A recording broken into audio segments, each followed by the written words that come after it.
Hello, everybody. It's me, it's Andy Decade. Andy here. We're with Big D. Pre-show. Hey, Big D. Heyo. How's it going, Big D?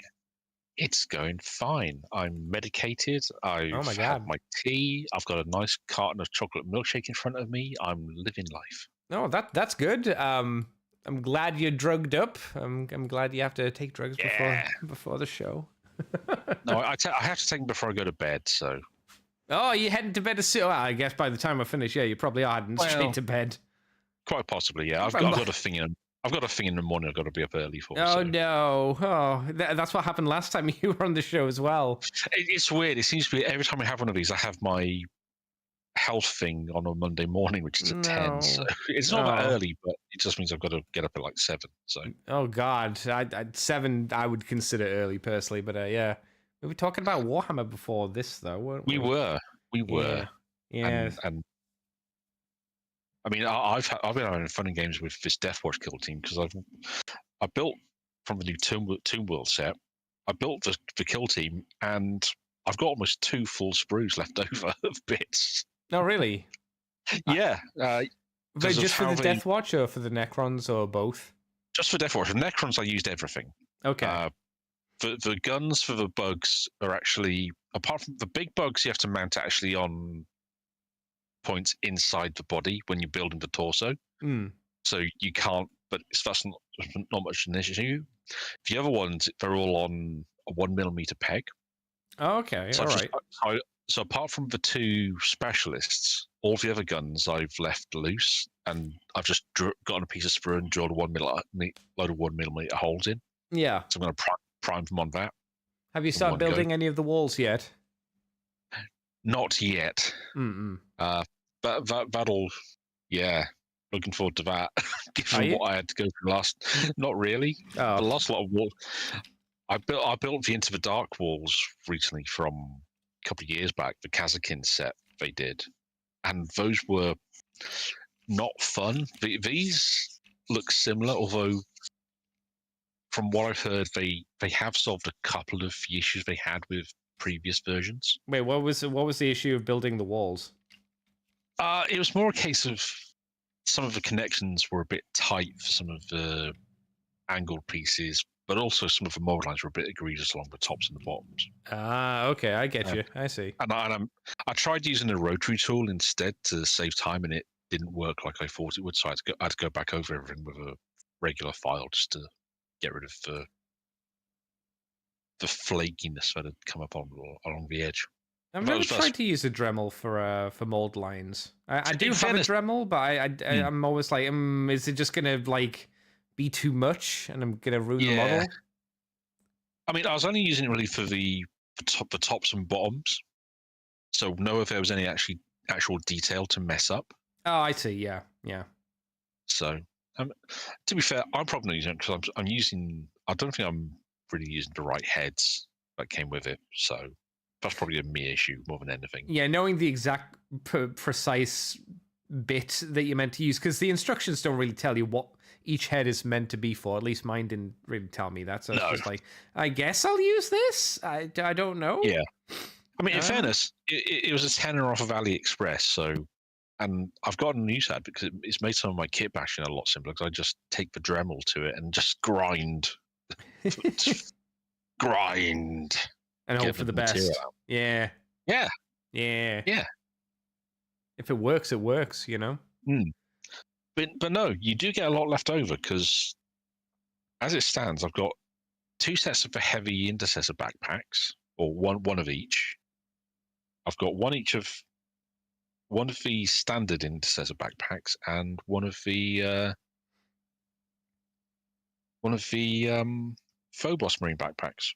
Okay, that doesn't sound bad. Actually, I keep looking on eBay for like all 2nd edition stuff I can see. So like Imperial Guard stuff, Eldar stuff is like Eldar's a bit more primary because I want to get like the Guardians. The Guardians, the 2nd edition Guardians are not desperately easy to come by, it seems, which I'm kind of surprised by. I mean, they weren't really a popular choice just because they were one of the units that persisted the longest in terms of for models, because they were still basically the rogue trader models right through to when they got replaced with for plastics.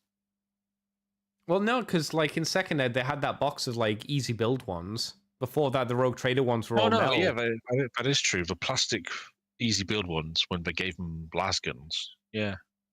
I think they're still shuriken. No, they're still shuriken guns at that point. The Rogue Trader ones have the las guns. They play as shurikens, but they're actually modeled more like las guns. Oh, okay. You might be right. Than the shuriken catapults they stuck with long term. Yeah, the Harlequin, the Eldar development cycle is actually kind of interesting to look at and go, oh, that's weird. Why have they got that weapon at that point? What? Well, I just need like a proxy that's cheaper than getting the actual Eldar attack Eldars, you know? Something that's not £17 per model is what I'm after. I mean, second ed Eldar Guardians, it might be a case of it might be worth just buying the bullet and getting it's not. I've seen like sets of 10 and 20 for like £20 and stuff like that again versus Eldar attack Eldars for 17 each. There's some that you can't like change. Like there's ones that have the different weapon options that they had in Eldar Attack. I'll need to buy them because there's no like equivalent. But for the most part, it'll just be second edition kind of stuff. Yeah. Yeah, I wish it had because I never really bought much second edition Eldar. To be fair. Same for the hybrids. Plastic hybrids are not easy to come by either. It seems. I mean, the plastic hybrids were they were only on sale for like 2 or 3 years. Oh, really? I want to say, yeah, because decent chunk of metal ones from Rogue Trader again, but not like the plastic ones with the weird. I think it doesn't help. The plastics they were only really available in. Let me see. They had the Gene Stealer expansion for Space Hulk. Yeah. Advanced Space Crusade. Well, Tyranid. I mean, they were usable in Advanced Space Crusade, but they weren't with the game. And I think the same applies to Tyranid Attack. Yeah, again, they're not in the box, but they were usable in it. Yeah. Yeah. But Gene Stealer's because the range had kind of been, you could still buy it, but the army had basically been retired. So until like more recently. Yeah. I mean, you had the Codex Imperialis rules for them, same as with the squads, but that was it for them for second ed. Damn. Yeah, they're not cheap to get or easy to find when they do come up. And God help you if you want the arms as well. Yeesh. Oh yeah. And obviously I do. Yeah. One of those things. I said to Griff a few times. It's weird that they've never done a made to order Carnifex, Screamer Killer, and Hive Tyrant yet, or Lictor. I haven't done any of them yet for made to order, and they'd sell. Definitely. That'd be lovely. Yeah. The weird thing is that you can't. They could kind of give you the choice because they could do both the classic Screamer Killer, Hive Tyrant, Lictor, and then do the third edition versions. Yeah, I mean they could. I mean the Lictor is probably the best of that bunch because the Hive Tyrant had really been watching a lot of Aliens the day they sculpted that one. Well, I mean, third ed is where they just changed the aesthetic to be homogenous and lame and boring, I would say. Instead of the weird, kooky Rogue Trader second ed look, where they all look weird and different and bizarre. I mean, the Nids are weird because, on the one hand, I really love how the Warriors and the Gaunt genotypes all ended up in third, how they looked.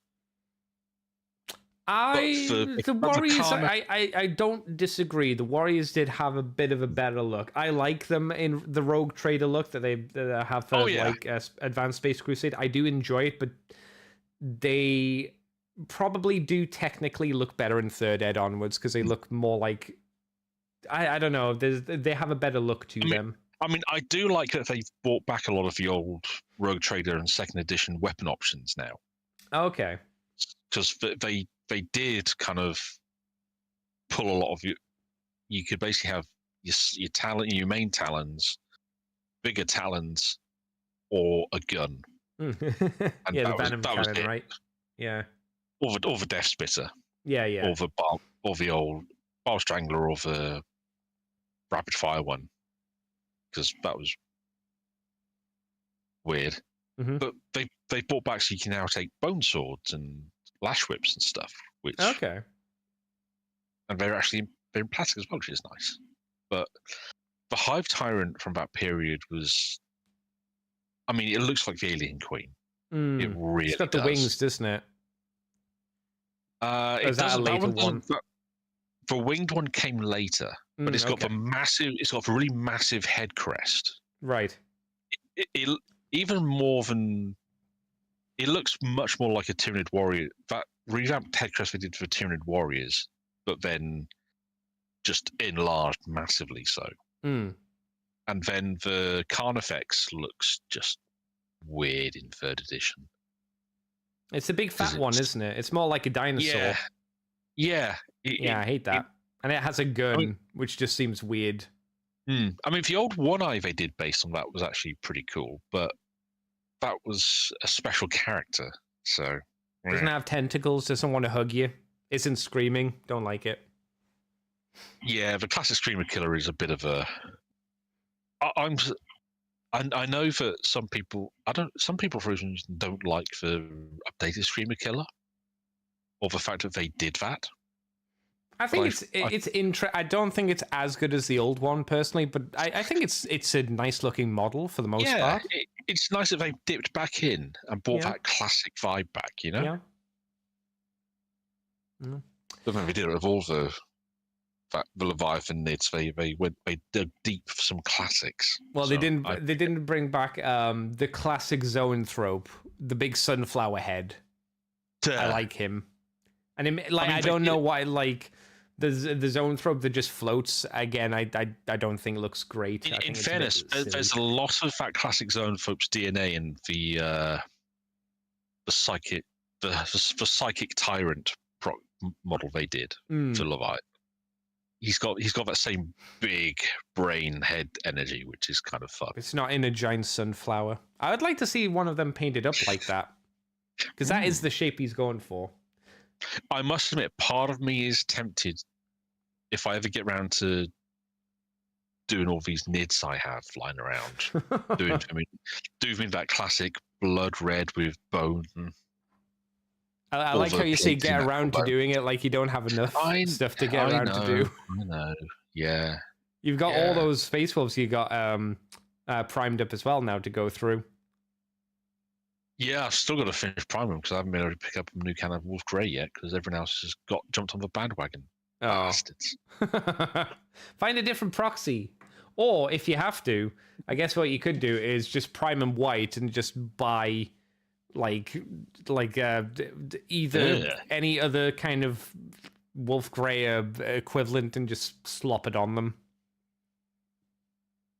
The only thing is that I actually went for an entire can of Wolf Grey just doing my dreads and 2 plates of Space Wolves. I'm not surprised. You've got loads of stuff. It's like, yeah, well, that makes sense. Yeah, and I still have 2. I've got 2 plates of wolves still to do. Mm-hmm. We should probably talk about some Transformers, though. We probably should, because otherwise I can lament for hours about this, as we all know. Be here for a bit. So let's hit some music, and then we'll get on to the show, okay? Yeah. All right, music time. Welcome to Moonbase 2.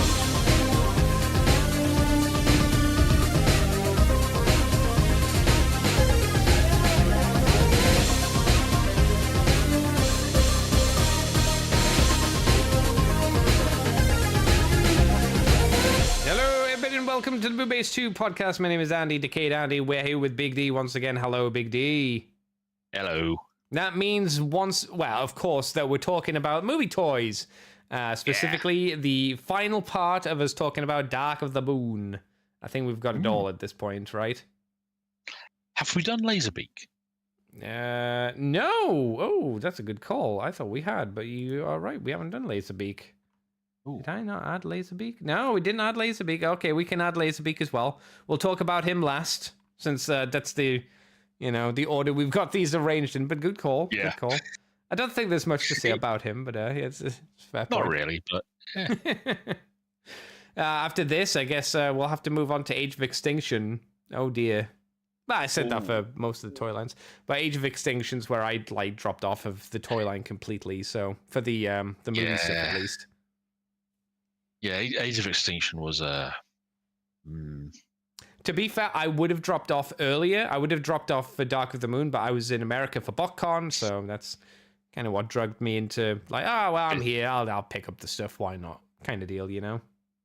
I'm here. I'll. It's fair. I might as well do it. Yeah, I'm in Walmart or I'm in Targets. The toys are literally everywhere. Yeah, all right, why not? BotCon, sure. No willpower. That's fine.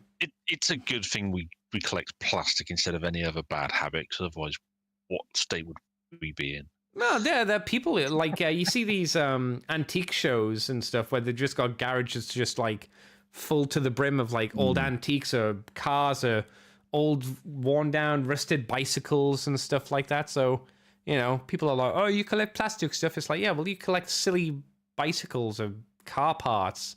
You shut up. Everyone, all football memorabilia, everyone's got a thing. Everyone. If you don't have a thing, then you're a boring person. That's Very how true. it is. Yeah. We're going to start off with Autobot Whirl, another one of the Humans Alliance kind of guys. He has a very, very, very big feet, as they are the skis to the bottom of his helicopter mode. He does turn into a helicopter. It comes with a human partner. And what is his human partner code? His human partner is a major spark plug. And well, yeah. He's another one. He's seen some shit, hasn't he? Yeah. He's another one. He's based off of. He's available was figured Darker Moon Whirl. That was it. He wasn't remolded. I'm looking at him. I'm trying to think. Was he used for another figure? I don't think he was. It's actually not a bad head sculpt. It's just, as ever with these figures, it's been painted really badly. Yeah. This one's got like, to be fair, it's not the painter's fault, but it does have like cracks around the bottom of the hair, it seems. But yeah, this is not it's not a good skin tone, and two, it's poorly painted. It looks like a badly painted Warhammer miniature. I think we must have said that before. Yeah, I've certainly painted miniatures much to this level in the past. And it's why, Big D, you never paint the eyes. It's just not worth it. Unless you're really good at painting. I'm not, so I just don't paint eyes. I just don't. I don't have the brush control. I don't have the eyesight for it. It's like, yeah. You have a skin tone down, you put a nice wash over it, you do a highlight of the flesh, and you're fine because you've got the recesses all sunken and dark, so you get from 3 foot away you can't bloody tell. Do you want to know how to make it even easier, Big D? Just have the face painted white and get flesh shade and just flesh shade, and that's it. You're done. Or if you want a darkest tone, you do it again. Or just have them wearing helmets. That works too. Well, depending if you have the option. You know, you don't have an option with second ed sergeants. That's just, they come without the helmet. Space Crusade, they come without the helmet as well. Most of them. Like when I think sergeants or whatnot, I think of the ones that you come in with the easy build box. So that's the one I always think of. This guy also comes with two 3mm clips. They're 2 Gatling guns. They're not too bad, actually. And the helicopter mode, again, it's good enough. It reminds me a little bit of a Cobra Fang, I would say. Yeah, I was going to say it's a very G.I. Joe helicopter, which I approve. The cockpit visor window screen is a completely solid metallic color, so I'm not sure how easy the pilot would have to actually look through it, but I guess you're meant to just pretend. No, there's a very small hole in the middle of the front piece. Oh, that's true. That's clearly how he views the world. Yeah, the pilot just kind of like squints out of this little tiny hole while flying. Yeah, I mean, it could be the case. Sure, why not? I get if you wanted to pretend it's one-way mirror kind of thing, maybe as well. For again, it's for the size scale it is, which is Legends. It's fine. Yeah, it's fine. as something that can interact with the pilot accessory, it's fun. It's fine. And honestly, given it what it turns into, I'm fine with it because it's got a hell of an attack mode. Yes. Yeah, we may as well look at the attack mode. The attack mode is... It's a railgun, isn't it? Kind of a railgun. Yeah. So there's been a couple of these like battle platforms, quote unquote. Do you remember the last one we talked about? What was the name? Rev, the red floaty hover bike thing. This is better than that, certainly. Yes, it's not perfect, but I do kind of like how the rotor blades do actually all clip together at the top. Yeah, and so it's actually cohesive, which is not. The idea, I guess, would be as you spin them around and you pretend it spins and powers up and then pachoosh away. Yeah, it's like okay. There's no real place for the guy to use this. Like I don't remember there being like if there was like behind the actual gun part like a little control console or something like that with a targeting display. That would be quite good. But I'm pretty sure at this scale there's nothing like that here. Yeah, I can't imagine that it stands fairly stably in given how much weight, how it's tilting backwards over. No, it's bit of a shame. Yeah, it's not. Again, it's not the worst one we've seen. We've certainly seen much worse, but this is one. It's not one of the better ones either. It drops into that. Okay, okay. And sadly, we have to deduct lots of points for the fact that the Autobot logo on the cockpit is now upside down. That's true, yeah. Poor form there, lads. Yeah. Well, there's nothing they can do about that. I remember as a kid wondering which way the Autobot insignia was meant to be looked at as well, because technically it being upside down, it does have a mouth. Very true. It just has a mouth and then a big bushy mustache and then 2 eyes. It does. The bushiest of mustaches. It's very Dr. Robotnik, actually. That's how I looked at it as a kid. I don't know why I was confused by it, because I had the fucking cartoon, so I should have known, but I was like, weird. Yeah, how kids' brains work, The actual Autobot World's head sculpt, I think, is a really nice, clean head sculpt. It's one of the faceplate monovisors. Could be like a Soundwave-esque kind of look, if you wanted to look at it that way. That kind of face. Quite nicely framed as well.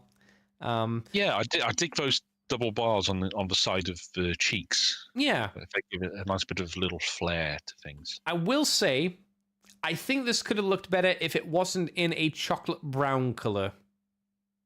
I think if you put it in a desert camo color, it would look a bit more appropriate, right?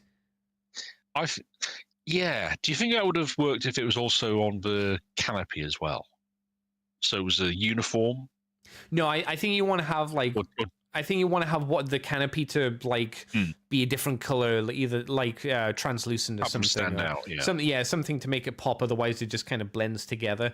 So I would say you either go desert camo and make him like the tan color, then you put the brown splodges on if you can. If you don't have the budget for that, just the tan would probably do. Or you go for the desert camo, or you go for the khaki color, because I think you can do like khaki with like green splodges, and that's also a color, right? That would have worked. Yeah, I'm thinking Imperial Guard color. It's really weird that we're actually now saying we want translucent on a figure when normally we're like, why is there translucent all over it? Yeah. Well, I mean, I wouldn't be gagging for translucent on this, but it's in that spot where you're like, this should be translucent here technically, because I mean it wouldn't expose anything either, because there's nothing to expose. Did you ever have this figure? I did. I still have it, I think. You still have it? Yeah. Because I hadn't, so I was actually going to ask, what's he like to mess around with? Because I know he's got big feet, but other than that, he actually looks like kind of a fun robot overall. Yeah, I don't remember any of these figures being like egregiously bad. None of them felt bad. I think he has weird hands, and I think he's got like basic elbows. I don't remember him doing anything crazy. Like, from what I remember, he's very kind of mid-tier in this kind of realm. He's just got the silly big feet, which makes him look a little bit on the lame side. Otherwise, I'm pretty sure I remember him being like, yeah, he's fine. Yeah, he's all right. It's just not exciting compared to some of the other ones. Excel Hedge says he doesn't come with Whirl Chan. No, thankfully not. Thankfully, this is before IDW and the cringe. Worst whirl ever. Excel Hedge also says upside down Autobot symbol, so he's from the RIT universe. Oh yeah, they did do a couple of times, didn't they? That was a weird time. There were no other whirls, at least redone from this mold. This was the only time it was done, but there was movie whirl from 09, which was the blackout figure, just blue with a new face, which was kind of lame. So I tell you who the best of the what they call Human Alliance guys were. It's this guy, Tailpipe. Yeah, he does look a bit tasty, doesn't he? Not just that, Tailpipe also came with a figure called Sergeant Noble, and also came with the Target Master Pinpointer. So you got 3 figures with this one. You got a lot compared to all of the other ones. There was a lot of stuff here. You really did. I considered it a lot. Really good solid robot mode. You got a pretty decent bike mode. The attack mode is a bit silly, but again, usable and somewhat kind of makes sense. And then there's also the interaction with Tailpipe as well. Which would you like to... not Tailpipe. What's his name? Pinpointer. What do you want to talk about first? You want to talk about the Sergeant, Pinpointer, or Tailpipe first? Let's do the Sarge, then Pinpointer, then get back to Tailpipe. All right. Sergeant Noble. Damn, son. Kenny's seen some shit. Obviously, he's the worst part of the set. He's the human figures were always not great, and all of the... I don't know why the flesh tones are so like bone colored. Like, all got a disease of some kind. They're all looking really bad. Is it me, or does the actual figure himself remind you of the Detroit cops from RoboCop? Oh yeah, the uniform kind of thing. Yeah, I can see that. Yeah. It's the wrong color, obviously, because it's gray and then greeny gray. But yeah, if you turn that blue, yeah, I could see that. Yeah, the chest armor looks sort of similar, doesn't it? Yeah, that's a good call.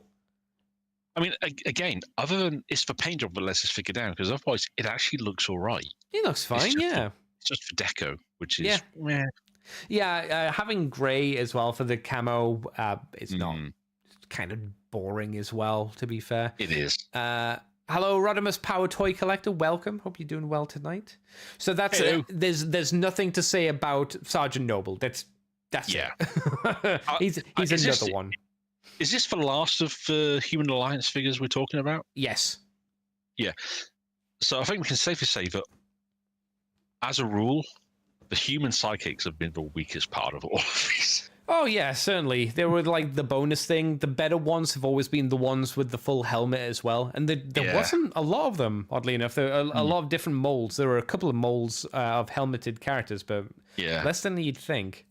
And the real kicker is that if there was ever a subline that was crying out for a mask crossover, it's this. Oh, 100%. 100%. So Pinpointer obviously turns into a gun.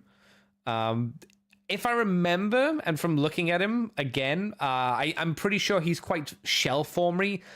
He has some big wings over his back, which I'm pretty sure close around him for the most part, as he kind of tucks up. Yeah. The actual 2 Gatling guns on his back, which you can just see kind of poking out from behind him, if I remember, are on a plastic, a long grey bit of plastic, so you can flip up the guns over the back of his head as well. Okay.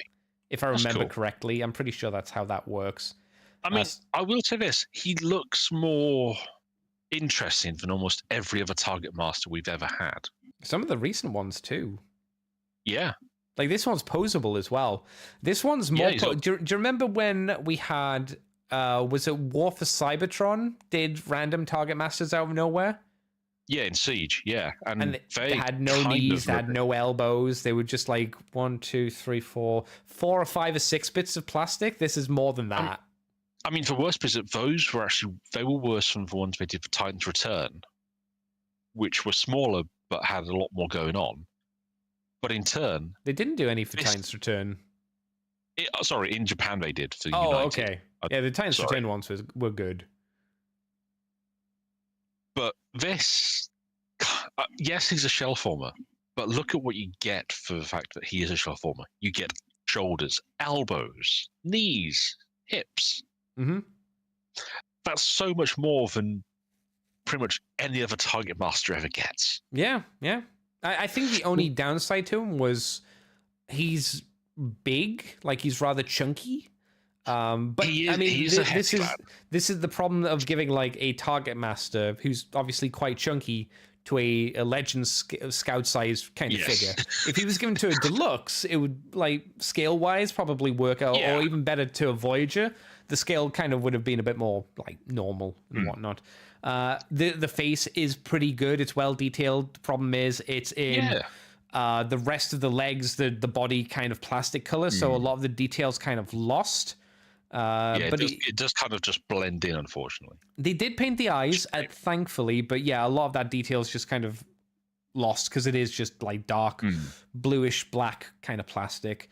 But it is a nice head sculpt, which is a shame. Yeah, it's really well detailed. There's a lot of unhide to his DNA, Yeah, weird little strange cow face man. And his gun mode is pretty interesting. You can tell it's meant to be for the back of a bike. Like it's meant to be like I don't know, what's that? Is it like I was going to call it a lunchbox. It's not a lunchbox. It's like a... saddlebags. Saddlebag, yeah. It's like the saddlebag for the back of a motorbike, but then it's just got 2 engines on it, it seems, and then 2 miniguns, as you do. Because why not? But this guy's really good. And again, you get him also with tailpipe for the same price as all the other ones. Which is kind of crazy. Because again, like the robot mode is good. I'm pretty sure it looks like he has gorilla arms. I think his fists are on wrist joints. I don't think that's an issue. I'm trying to remember. I think they're on swivels. So I don't think, although it looks like he has stupid monkey arm syndrome, I don't think he does. Are his elbows basically a ball joint in the side there, or are they just a straight swivel? I'm pretty sure they're ball joint. At this scale, they're probably swivel. So he should be able to turn. I'm pretty sure, like his elbow joints are ball joints, and I'm pretty sure his shoulders are ball joints as well. And then he's got the swivels in the wrist. But I do like the robot mode. Going on. That's very cool. The head sculpt's really interesting as well. I don't know how you describe the face. It looks like for another toy, though, the way that the, I guess, 4 eyes, they almost look like little tiny missiles that he'd shoot, but they're not. Or like pistons in an engine, for like a Hot Wheels car or something like that. Some kind of that design. Yeah. I mean, they're giving off a lot of the idea that they're different sets of magnification. Yes. Yeah. Just switch to, which is kind of fun. But proportionally, he's good. He's perfect, I think. Yeah. For the most part. And the bike mode, I wish there were more images of the bike, because there's only like 1 here. It's not a great angle, but it looks good. Yeah, I'm pretty sure I remember it being, again, a fairly solid bike. It's a bit gappy in places, but it's got like 3mm ports on it as well, here and there. And then for the floaty attack mode, you just kind of swing the axle forward, so you have both wheels in front of it, and then they become like little ninja shuriken things. So it's almost like a grass strimmer, effectively, just with 2 grass strimmer blades on the front of it, which is a little bit similar to, do you remember the snowmobile one who turned into the chainsaw? Yes. Yeah. Like that, but better, because the chainsaws, or at least the weapons here, are the correct way around, but the chainsaw was kind of a strange angle to, if you remember. Yeah, but this one's fine. I was just on a quick look and see if it's available on. Oh, hello. Tailpipe. There's one. I found 2 interesting. One is tailpipe and pinpointer without Visage. Oh no!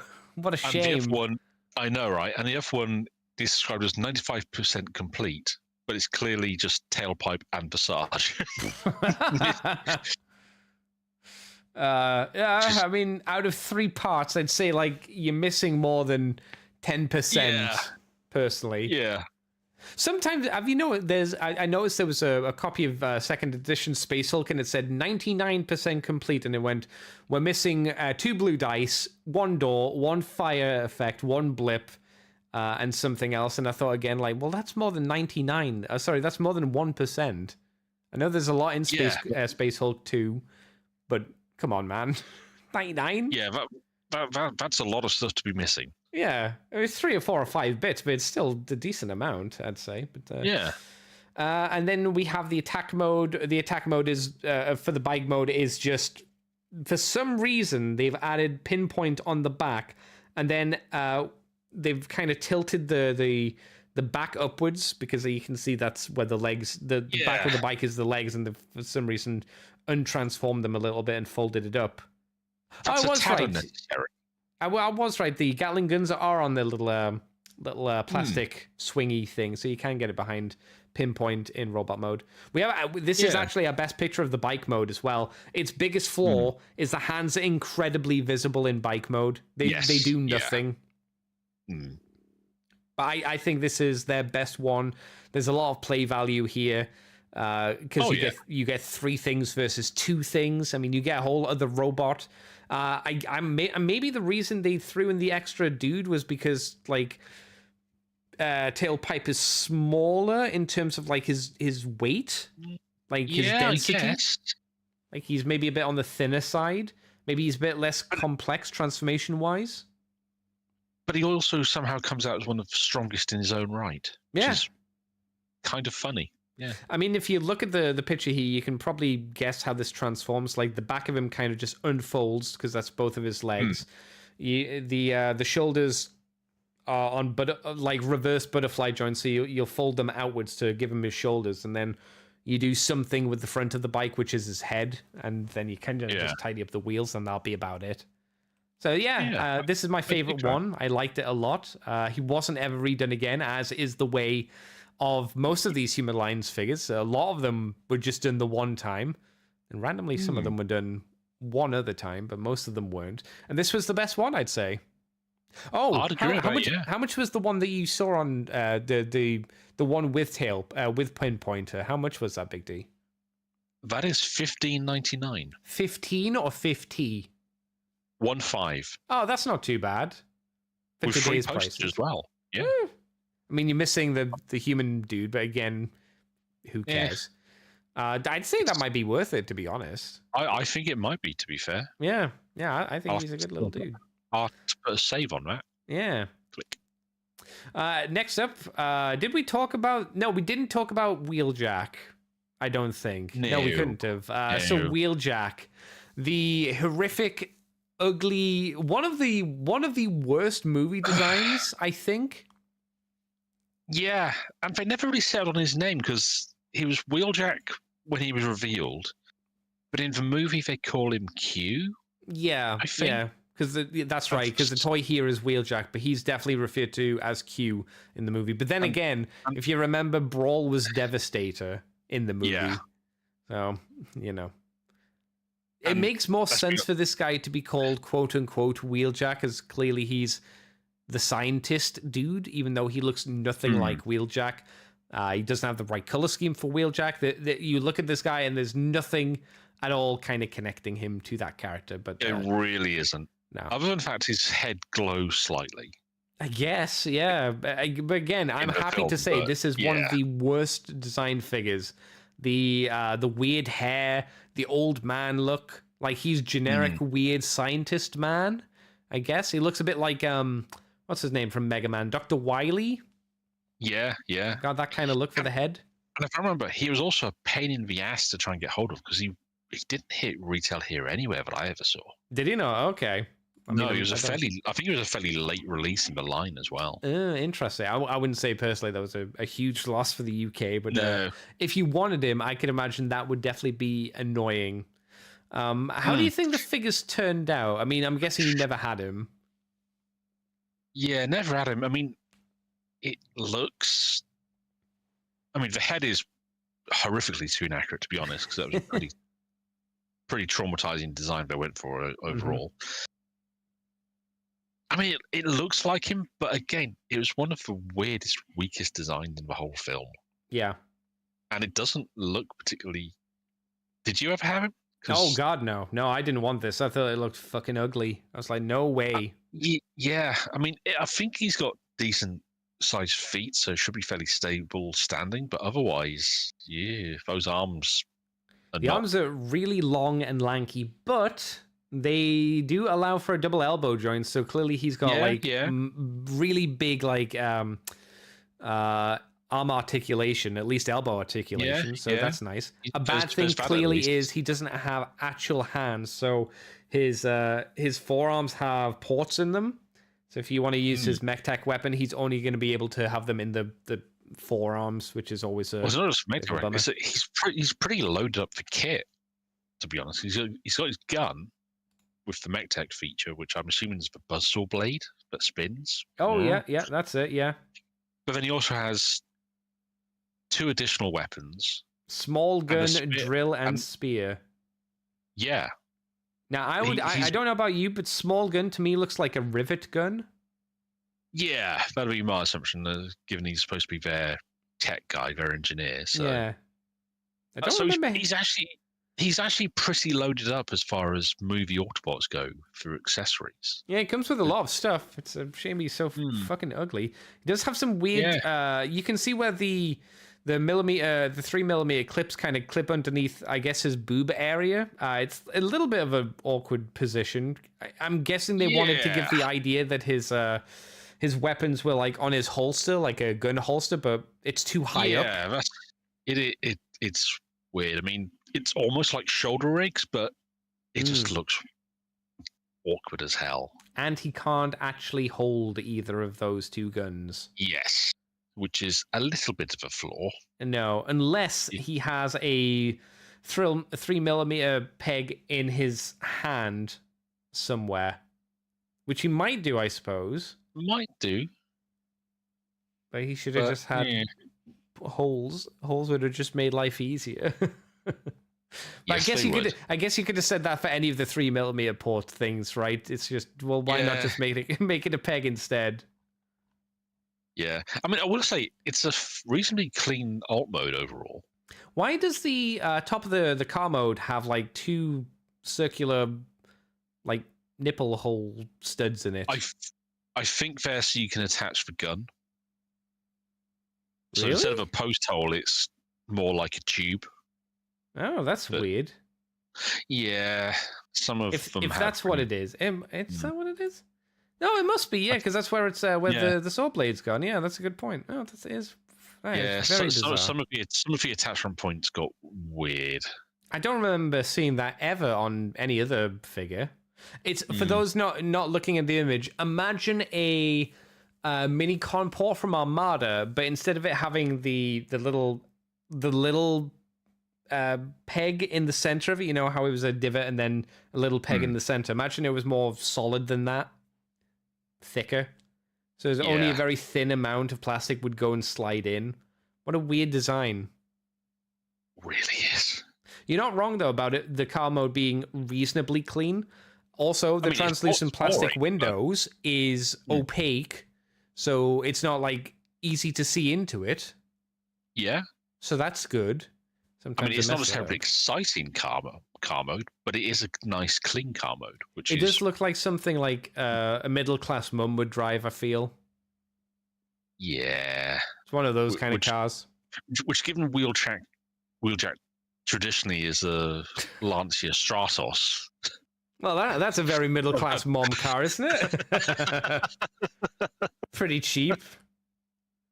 Pretty cheapo car. Yeah, it's very, very safe and dull. I mean, this is, the cars they could get their hands on, I suppose, couldn't all be very interesting ones. But yeah, it's you look at it and you go, yeah, well, there you go. Robot has an attack mode. The attack mode is once again a very generous name, which is just we've attached the weapons to him. There you go. I will say the mech tech thing, because I remember this mech tech weapon. Like when you activated the actual chainsaw blade spins when it comes out, which was one of the only cool mech tech weapons I remember seeing. Yeah, that's something at least. Yeah, so More it's than not. somebody else have. It's not just like the chainsaw when it kind of unfolds and doesn't do anything. This one comes out spinning. That's nice. It's a nice idea. Yeah. There's a bit more of a reason for it to actually have a motion gimmick, because that's how it activates the spinning motion to it. Do you think, looking at the image here, it looks like a bit of a 3rd edition underslung heavy bolter? A little bit, yeah. I mean, it's got a bit of bolt gun to it anyway, just in general aesthetic. I dig that it's got the bipod. Yes. But it does have real second edition Scout heavy bolter going on. Yeah. You could pick, or hell, go classic Chainsaw Warrior. You could picture him picking this up and going, nice. The worst thing is he'll never be able to hold it like the way that it's clearly designed to be held. It has for those that again not aware, it has a handle on the bottom like a normal gun, and then it has a big handle on the top, so you'd hold it like not one like overhand on the top and then normally on the bottom. He will never be able to do that just because he doesn't have the hands for it. Well, no, you could, but you'd have to be carrying. You have to be a lefty to fire it, because otherwise the chainsaw. Otherwise, your arm is only in front of the chainsaw blade. That's true. Well, sometimes you gotta live life on the edge, don't you? Gotta risky business and whatnot. Apparently, this was never recolored or retooled, so the wheeljack was just done and dusted again. Which, if it's true, like you said, and it came out near the end of the line, that would make sense. Yeah, I think he's had a Studio Series release since he has, but it's not this mold. It's a new mold. So good. Yes, definitely good. Next up, we have Vortex, who was not the first version of this mold. We somehow didn't talk about the original version, which was Tomahawk. Oh, yeah. I don't think we got up to that side for Tomahawk, but yeah, we'll talk about Tomahawk as well. So this was a remold of Tomahawk, but not really. The only thing they did was they changed the head. They gave it a new color scheme, and they gave him a mech tech weapon, which what's this one? It's the one that has the chainsaw blades that flip out, I believe. Is it that one? I think so. It's the one from. You're right, Starscream and Thundercracker or whoever it was. No, I think it might be for one. I think it might be for one from one of the records had it to start with. Thundercracker had a chainsaw. I'm not sure if it's this one he had or not, but I think he had a repaint of that one, same as this guy does. Well, I know there are 3 versions of this mold because there's Tomahawk and there's Springer. Oh, there's 2. There's Spinister as well. Oh, there's 4 versions. Okay. Oh yeah, I forgot about that one. Yeah, so. I'll say this because I remember getting was it the Springer mold that I got? I must have. I really like this mold. I thought this was a really fun mold. It's a fun mold. Yeah. I mean, I have a couple of the Tomahawk so Skyhammer had some troops. Basically. Oh my god, you got multiples? You army built him? Bruh. He was like a tenner. Wow. Back in the day when he came out, that was probably still a lot of money, since they were probably only like £12 each, or 14 maybe. Still, well, I think one of them I got from an eBay sale for dirt cheap. Oh, he's rolling it back now. but I bought a couple just because I wanted Tomahawk to have some troops to go with him. Did he? I think he was missing a waist joint, wasn't he? I don't think he could twist at the hip. Yeah, couldn't swivel, and his arms are a bit odd. But he makes up for that with really nice options. So for Tomahawk has 2 missile launchers, which is quite a novelty to have 2 weapons of this Punch Through Deluxe, which he could either carry or they fitted under the wings that poke above his shoulders. You got sculpted on missiles.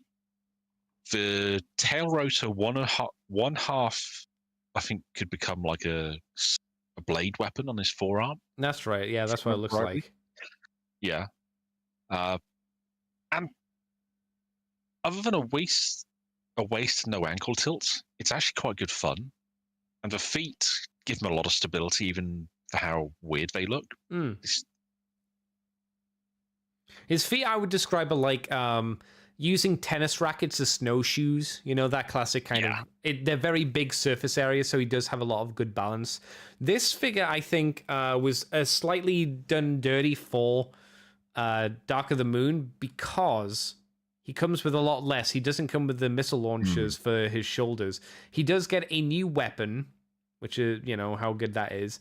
And it looks like is the back of his helicopter mode the same? Is that the same blade, the pincer, or is that different?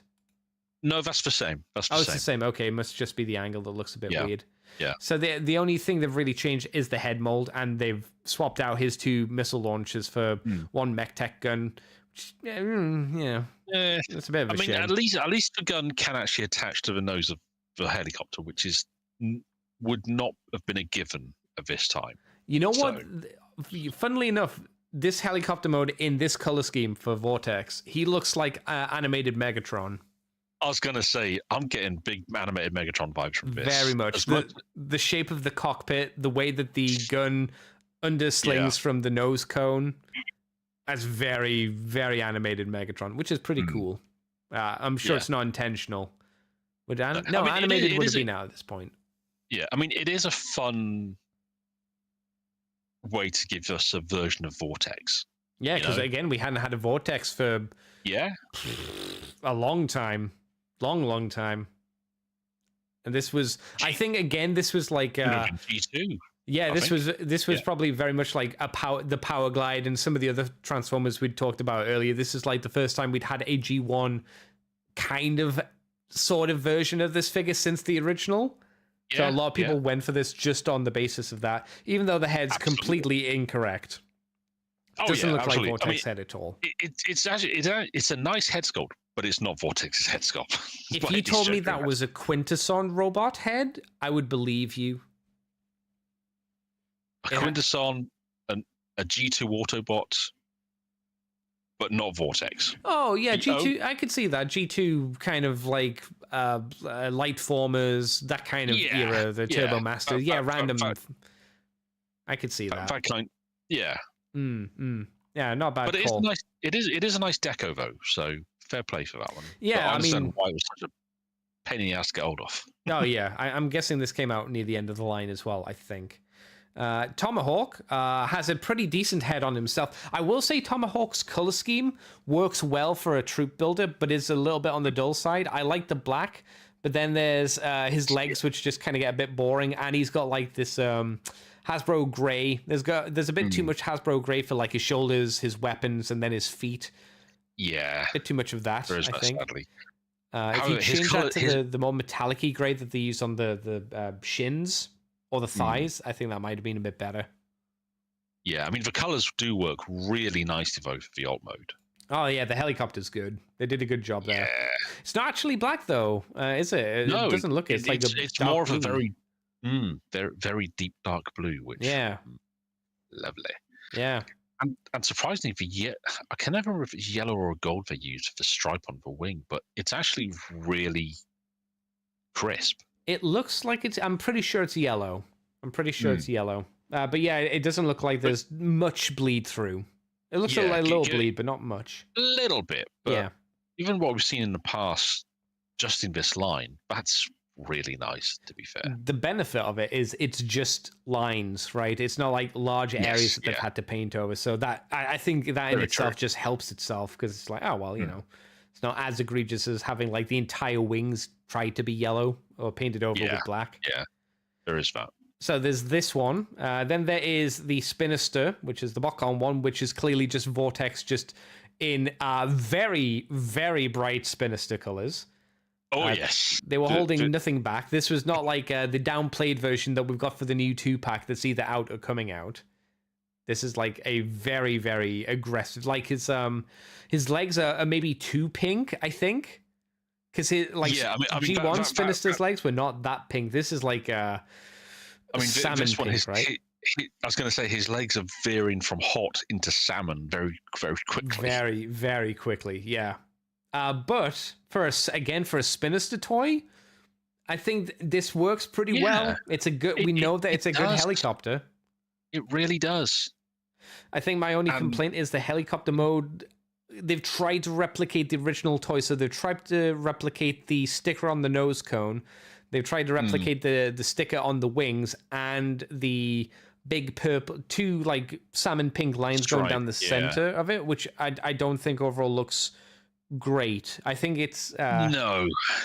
I get it, but I don't think it works 100%. But they're trying to replicate the original toy, so whatever, right? Yeah, I mean, they've tried. You know what? They've made the effort. Yeah. So, as they do with BotCon, they always did a solid job trying at the very least. And this was a good mold at the very least, so you weren't going to be disappointed with the toy, I would say. And he comes with the original missiles instead of that's a good point. Yes, that's a great point. Very nice. Yeah, you know what would have been nicer if he came with the missiles and the mech tech weapon. Ooh, that would be asking too much, but that'd be the extra sauce, the extra cherry on top. So again, I'd say this one's very good as well. And then we have Springer. This is the one I have. This was before we got the, what was it? It wasn't Thrilling 30s. Generations? Is that the line? I think he was a Thrilling 30 release, Springer. Yeah, he was a Voyager in the Thrilling 30 lineup. Was it Thrilling 30? Because Sandstorm was in Thrilling 30s, and he was a remold of that Springer. No, you're right. Springer came before that, and he wasn't under the Thrilling 30 lineup. But then the next line, I think, was Thrilling 30, which is okay. That's the confusion. Before the Thrilling 30 line came out, I got this because I was like, oh well, this is a solid Springer. The head mold's not perfect. It's a little off. Like the head crest is a little bit off, but it was close enough to being a decent solid Springer. For the period when the only other option was to try and track down that retool of Cybertron Defense Hotshot. Actually, no, it wasn't even a retool. It was just a repaint, straight repaint. That's right. Yeah. So that was, and even then, no, that was a BotCon as well, wasn't it, Springer? No, I don't think that was BotCon. I think that was a normal release. It wasn't a normal release. I think it was a 2-pack. I think it came with something. Oh, that's right. Because they did it twice. Because they did Roadbuster. They did Roadbuster with Galaxy Force Starscream. It was the only way to get that the Starscream figure from Cybertron in Voyager scale, but it was colored as Dirge. And then they did Springer with Ratbat out of. That's right. That's what it was. Ratbat was done out of Noise Maze. Or Sideways, as he was called. Yeah. Both of those 2-packs were actually, they were using really good molds, but they were actually like pretty solid repaints, to be fair. They got new heads as well, which helped. Did both of them get new heads? Springer got a new head. Actually, I think Springer did, Roadbuster didn't. That's right. That's right. Dirge didn't get a new head, though, in that 2-pack. And Ratbat didn't get a new one, but Springer did, strangely enough. Weird. But like you say, they were all decent molds to start with, so they didn't really need to mess around too much. They just needed the deco could do a lot of work for it. Yeah. So, and it did. But this was a nice way for people to get Springer in another form and a little more easily. Do you want me to ruin the helicopter mode for you, Big D? Can I stop you? No. Okay, so I want you to look at the cockpit, right? Does that look like a eagle's head? You know what? As soon as I clicked on the bigger picture, I thought he's going to tell me it's like a bloody bird, doesn't he? Yep, it looks like a bird, baby. Yeah. I mean, it's actually kind of fun that it does look like that. Yeah, to be fair, it's daft, but it's fun. Yeah, it's not a bad thing. It's just you look at it and you go, at least from this angle. Maybe it looks different from another angle. I can't remember, but from this angle, definitely looks like a bird head. It doesn't help that you have the pin going through the cockpit for the hinge that looks like the eye. No, it's placed just right. Yep. I don't even know why that pin's there. Because the cockpit didn't open. No, I don't know what. No, I don't know what's attached there. I'm not sure if there is. Is it just a way to attach the cockpit to the mold? I think it might be. That's bizarre. That's bizarre.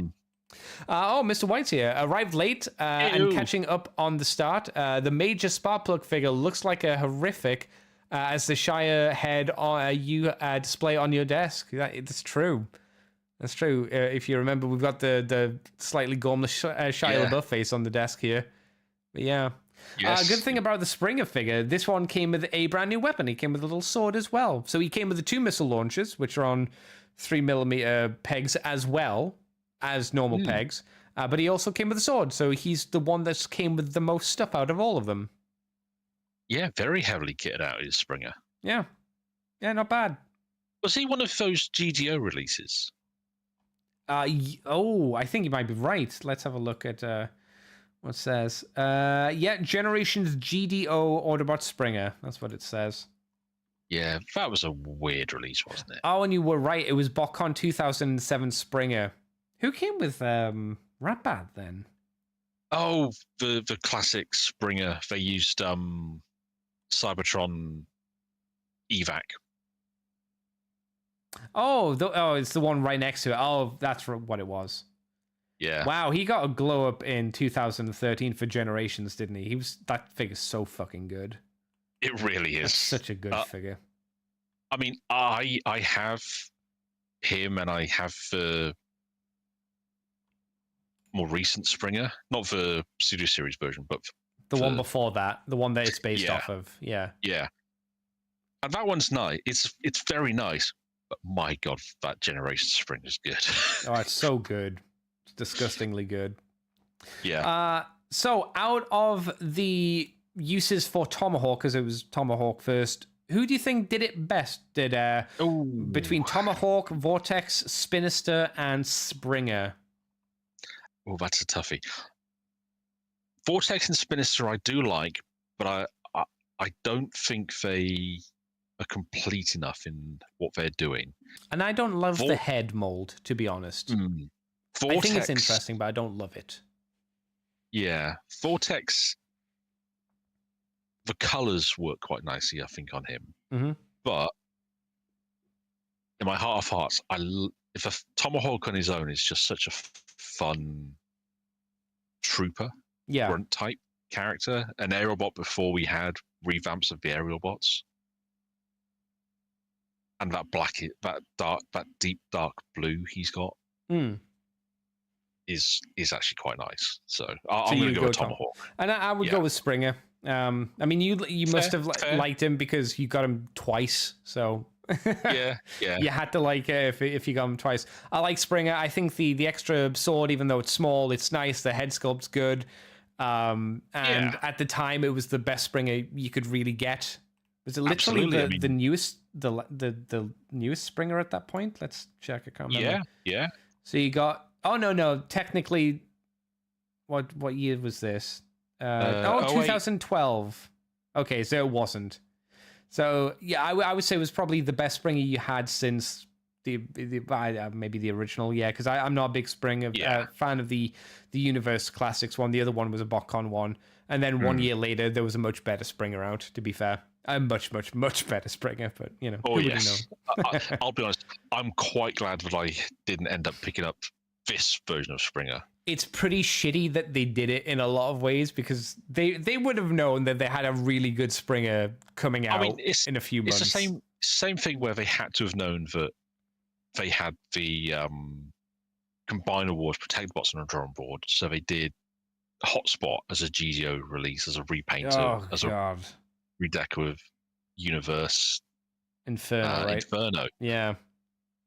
Sneaky bitches. And, I mean, although I still find it hilarious for the longest time, the only way to get the Prime Breakdown mold was to get it as Brawn from the GTO line. Yeah. Not Brawn, a Swerve, rather. And it's just the most hilariously oversized Swerve ever.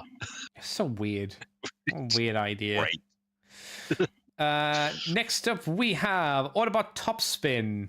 Was this one that you had? Because you said you had the Wreckers, right? Yeah, I have both colors of this one. Oh, you got a repaint, did he? Yeah. Oh, he did. Okay. Recolored it into Autobot Topspin. Oh. Autobot Armor Topspin. Yeah, I just called the other one Twin Twist. That makes sense.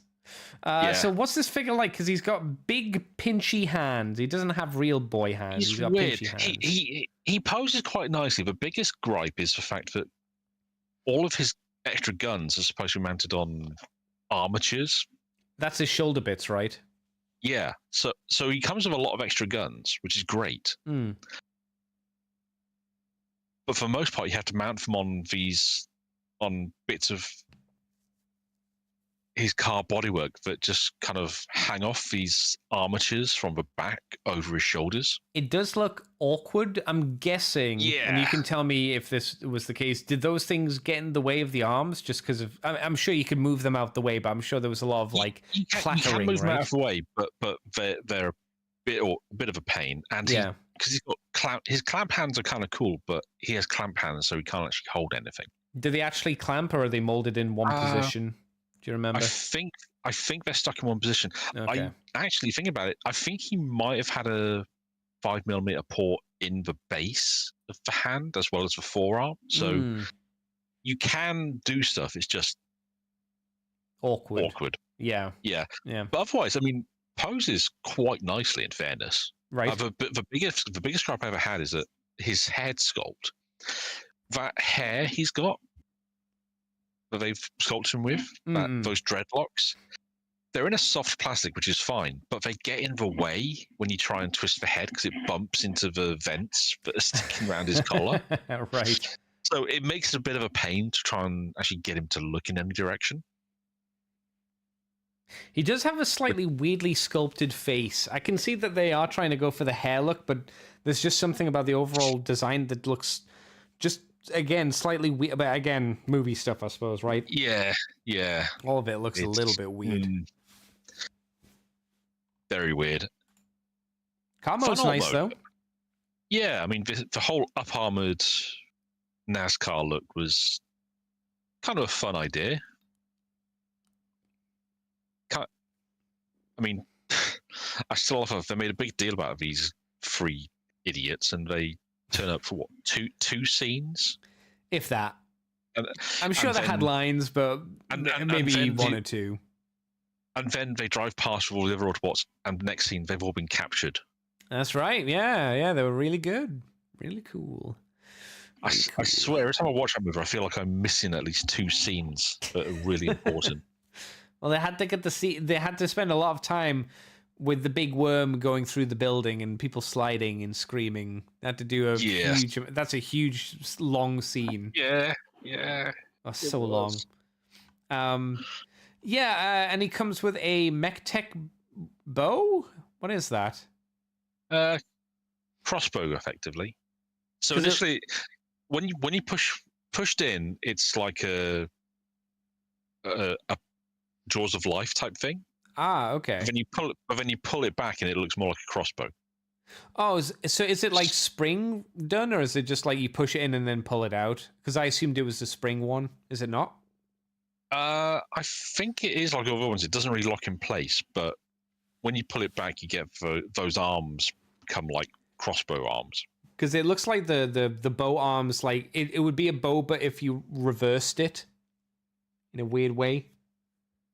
If you think about where the string would be, you wouldn't put it where it looks like you would do. You put it the other side. They're trying to make it look like a bit of a sci-fi crossbow aesthetic. Oh, so wrong where it wouldn't work.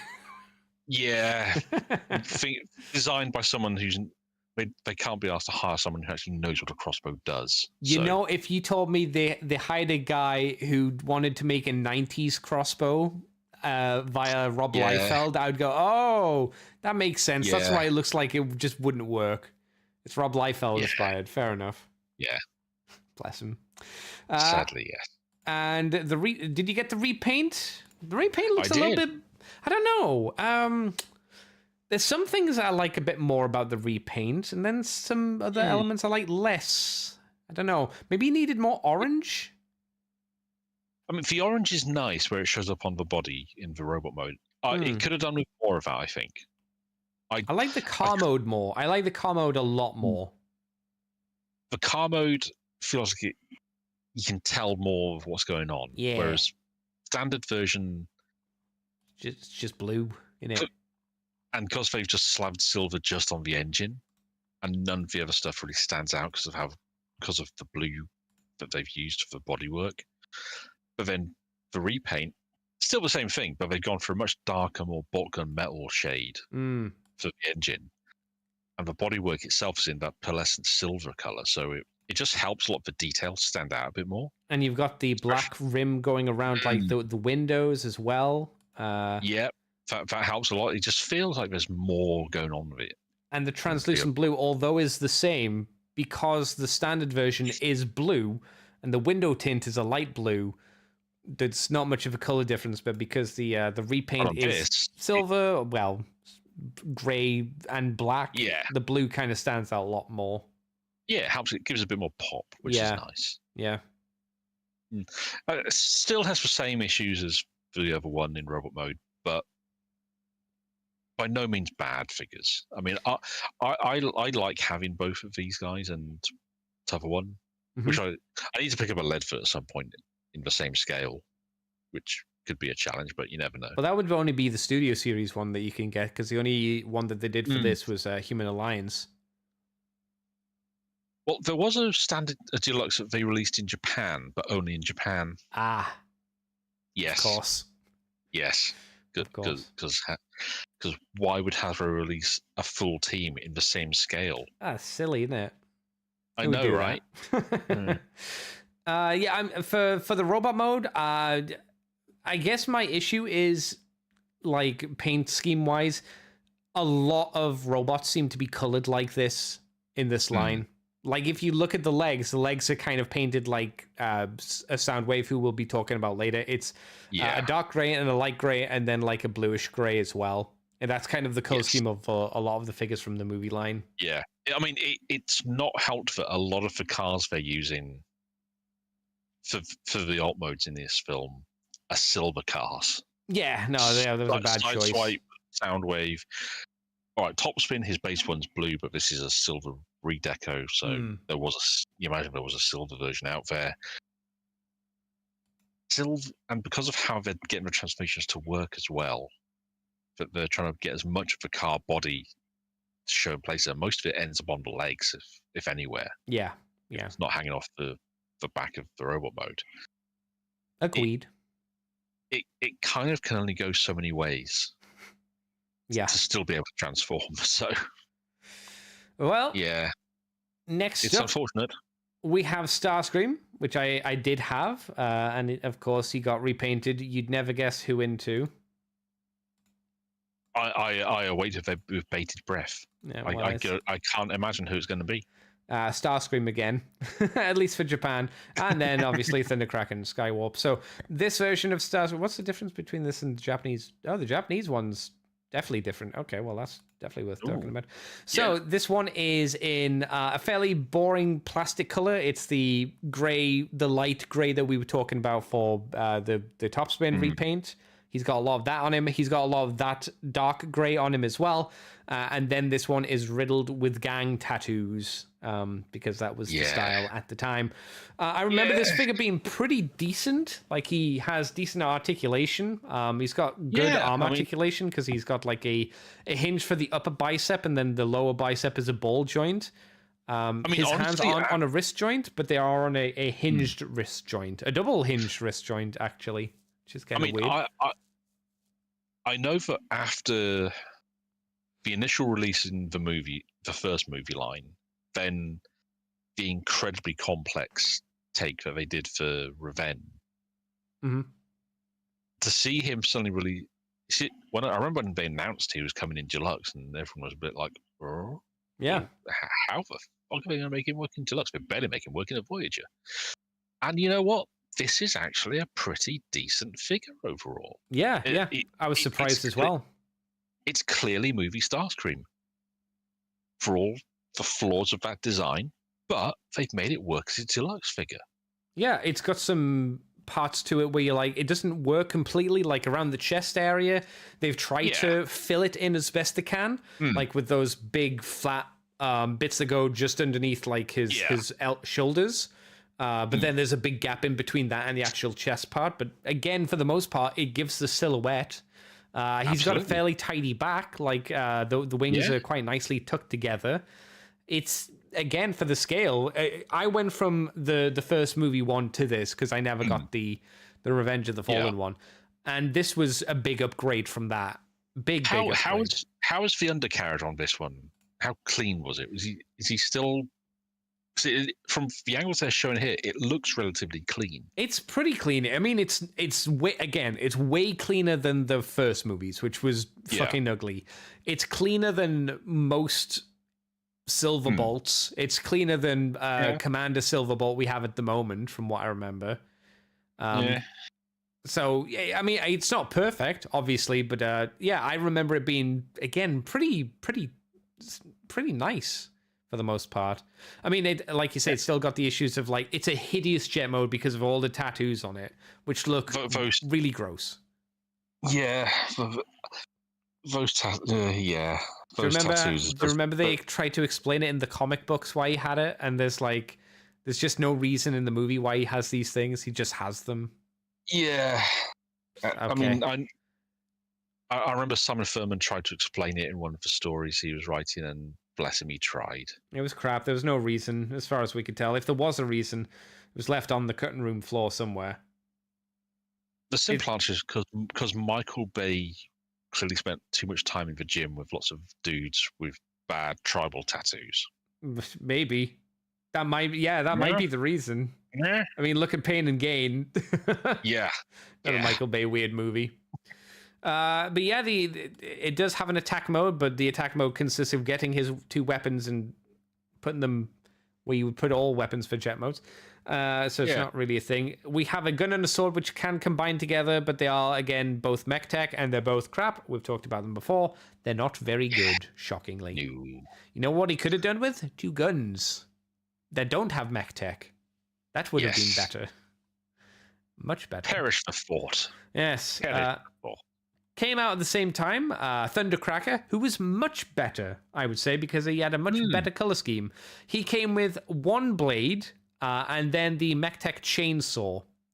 That always struck me as being a bit weird. Yes. But he had one of the weapons that is actually part of it's a 2-part weapon in the first place, and then a completely different weapon.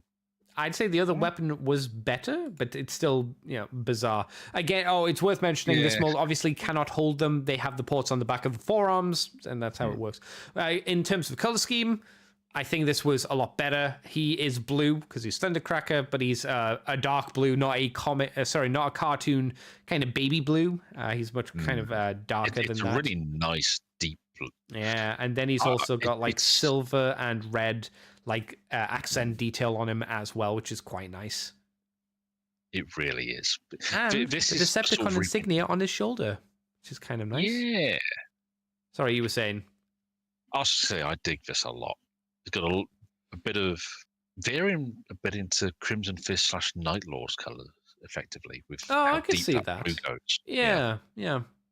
The only thing I would have liked is, because this was a retool, I would have liked to have... Do you remember the retooled head from the first movie? Oh, yes, where they gave him a bit more of a G1 style head. Yeah. I would have liked it if they did that here, because otherwise this is just the Starscream's head, but the center of it is black, and it's got the little crest in the center, which is a standard gray, and then his mouth area is gray.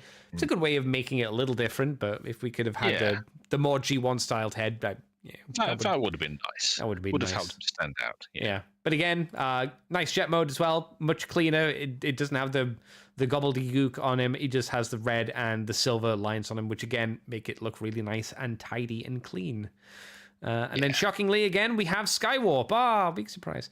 I didn't have this one. This one comes with just Starscream's weapons, so there's no fancy... I think this one was only available in Japan, to be fair. Is that what it says here?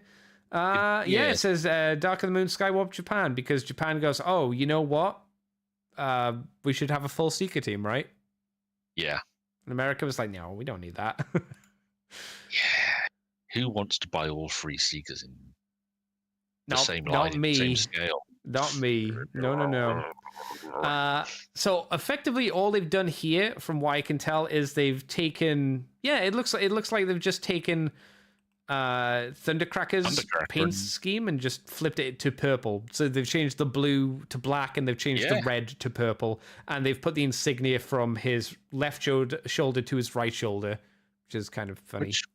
you know, it works. Yeah. It's Skywarp. I mean, it's a classic color scheme done cleanly. Yep. Yeah. Yeah, it looks good again. So I think Starscream's probably the worst out of the three of them in terms of how he looks. Yeah.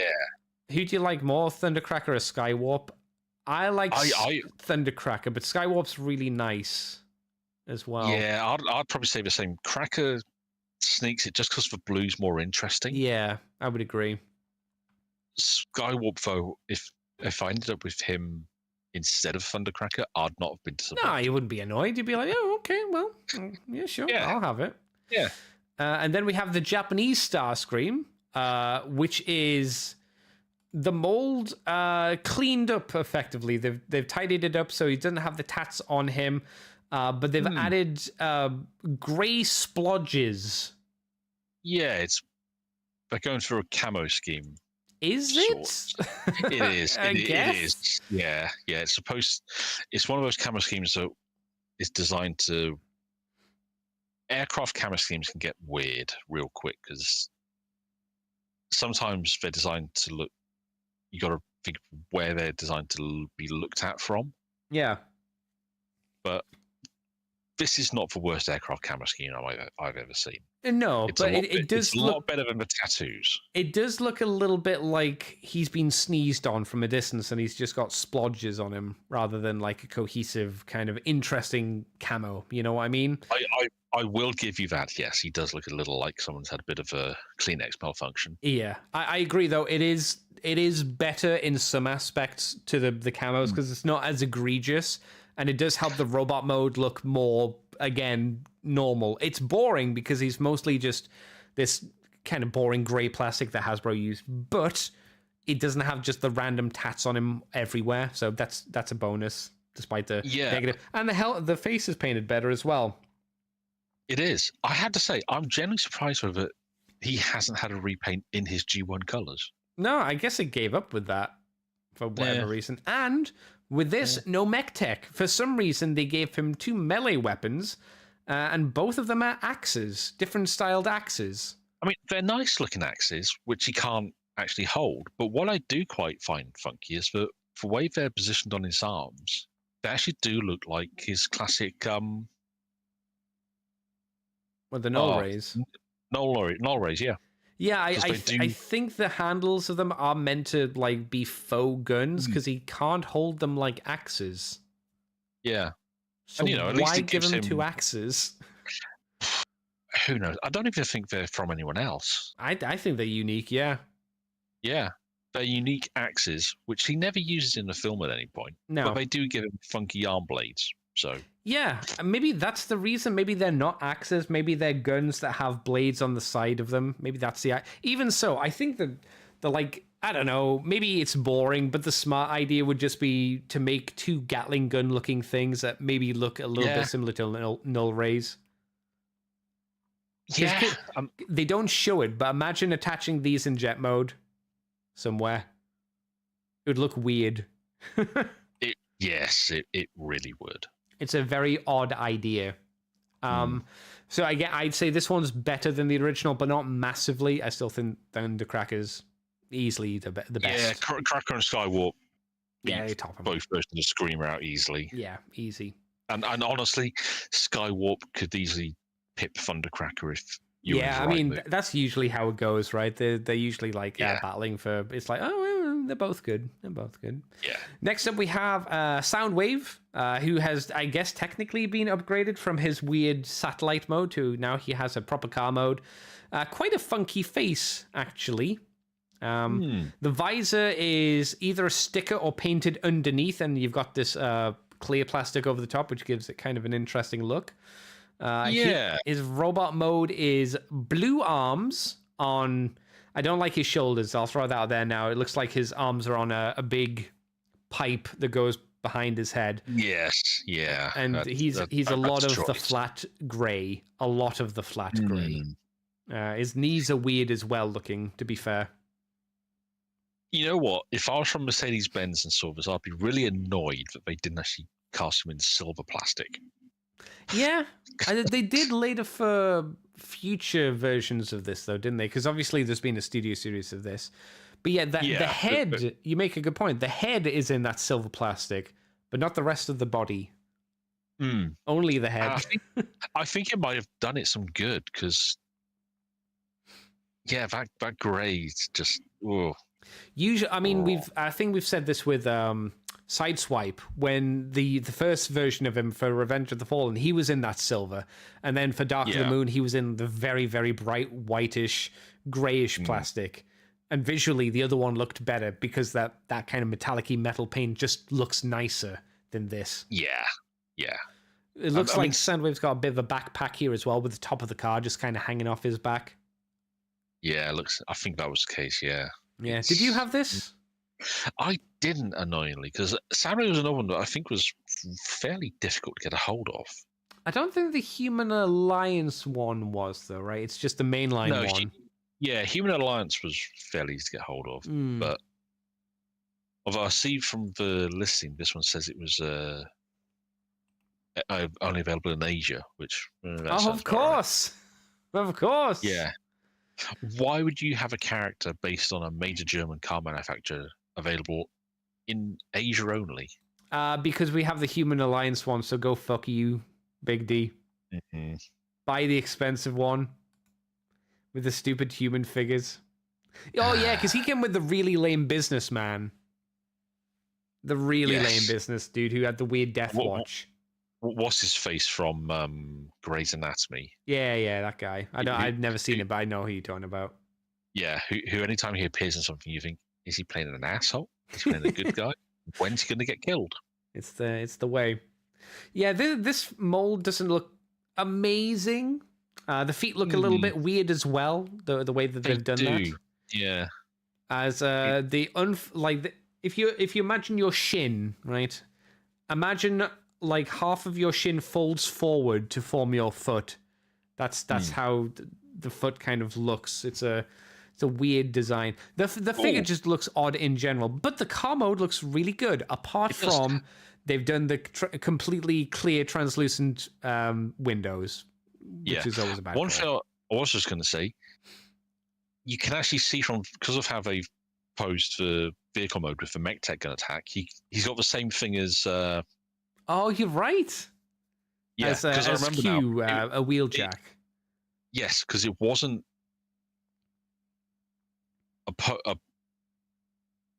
it wasn't a tube. It was actually those circles actually were kind of almost spring loaded.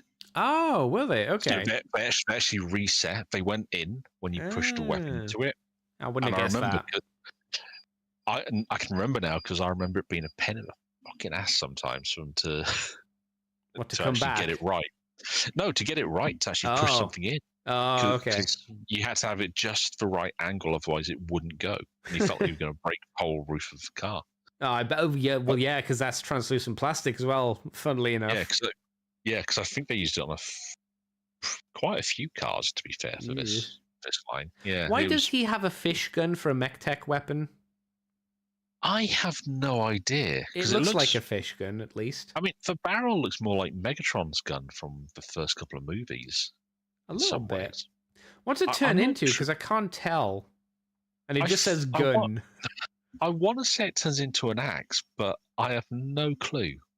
Genuinely. You might be right. Because it looks like it's got a blade, and I assume there's a blade on the other side of it. So I'll go with that. So. Go with that. I mean, as ever with tech weapons, it's a case of. Yeah, shrug. Who cares? I guess at the end of the day, it's a fair point. This guy was repainted into Soundwave again, but this is, I guess, like dark Soundwave because they've changed his color scheme to black. I mean, and he looks a lot cooler. To be fair, this is a very tasty color scheme. I wish the photo of his face was better because for some reason it's blurry as fuck. Yes, that's not. I mean, the worst thing you can say about him is that because the robot mode is almost entirely black. Yeah. It actually kind of, on one hand, you lose a lot of detail, but on the other hand, you can't tell how his shoulders connect anymore. That's true. That's true. And because the roof hangs down over his back, it's all translucent red plastic. It looks kind of sinister. It does. And the alt mode. The alt mode is very tasty. It is. They've done something really interesting because I think it's got like almost a dark camo green color they've used for that patterning, but then it fades into like a geometric shape style. Yeah, hexagon kind of styled. Yeah, almost like he's revealing some camouflage. Yeah, he's turning from a grey car to a black car, or vice versa, for whatever reason. Yeah. It's an interesting look. It is. It's a very cool looking look, to be fair. Yeah.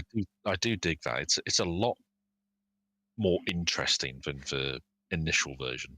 Is the plastic for the black glossy as well? Because it looks like it might. Again, the photos for this are particularly bad for some reason. But I think it might be. Yeah. Yeah, it looks shinier. Certainly for the bodywork of the car. The robot mode may not be as much. That's harder to tell. Yeah, because that picture is just absorbing all the light. All of it. Yeah. You can tell he has a face, but I do like the fact that his eyes and face are like highlighted, they're framed by the very bright metallic silver, which is just as well, because if that wasn't there, we'd have no idea he even had a head. No. To be fair. But you know what? For a version of Soundwave, actually no, if you were to say this was a movie version of Sound Blaster, hell yeah. That'd work. This is one of the few movie figures that has normal hands as well, I've just noticed. Oh, yeah, he does, yeah. Yeah, then it's not completely closed, but he can actually hold a weapon normally for a change. The irony being that this version apparently didn't come with any weapons. Didn't it? Oh, no, you're right. Oh, that's weird. Huh. It's just weird. Well, welcome to the Raiders. Welcome. Hope you're doing well tonight. Next up, we have Skyhammer. I didn't have Skyhammer. This was one of the figures that came out like for the first wave. I'm pretty sure, because I'm sure I saw this on shelves straight away. I'm guessing you had this, right? I bought this as soon as I saw it on the shelf in Toys R Us. I will say I didn't like the color scheme, and I thought the head was weird, but I thought the overall silhouette looked pretty interesting at the very least. I can see where you're coming from with the color scheme. I dug it, but I was looking at it from a different perspective. But just as a badass Autobot attack chopper, a sci-fi gunship, man, he's cool. The actual mold, like the helicopter, is a solid looking helicopter. Better than Vortex and the Springer that we were looking at earlier. Yeah, I mean, they're very light. They look more like someone's taken like a Super Cobra or an Apache and stripped them down. Whereas this looks more like someone's taken an Apache and a Hind and rammed them together. Ah, okay. Yeah, that's an interesting way to phrase it. I really dug the idea that they used the propeller blades for something other than just shoving it on the back. They shoved it on the chest and had it like weird armor. The way it folds around the chest is actually... The thing is, it doesn't even... You'd think it would stick out quite a bit of a back. And there's a little of that, but nowhere near as much as you'd think. It gives him a surprisingly compact chest while still being quite beefy. So most chopper robots, we all have the problem of what the fuck to do with their rotor blades. Yeah. I mean, I've got Vortex where his blades the current version where his blades just kind of stick there. We had the last version of Spinister where they can fold into a V, which is kind of, I actually dig that take, to be fair. Most of the time what you do is you just throw them on the back, or you pull them off and turn them into a weapon for the most part. That's all you do.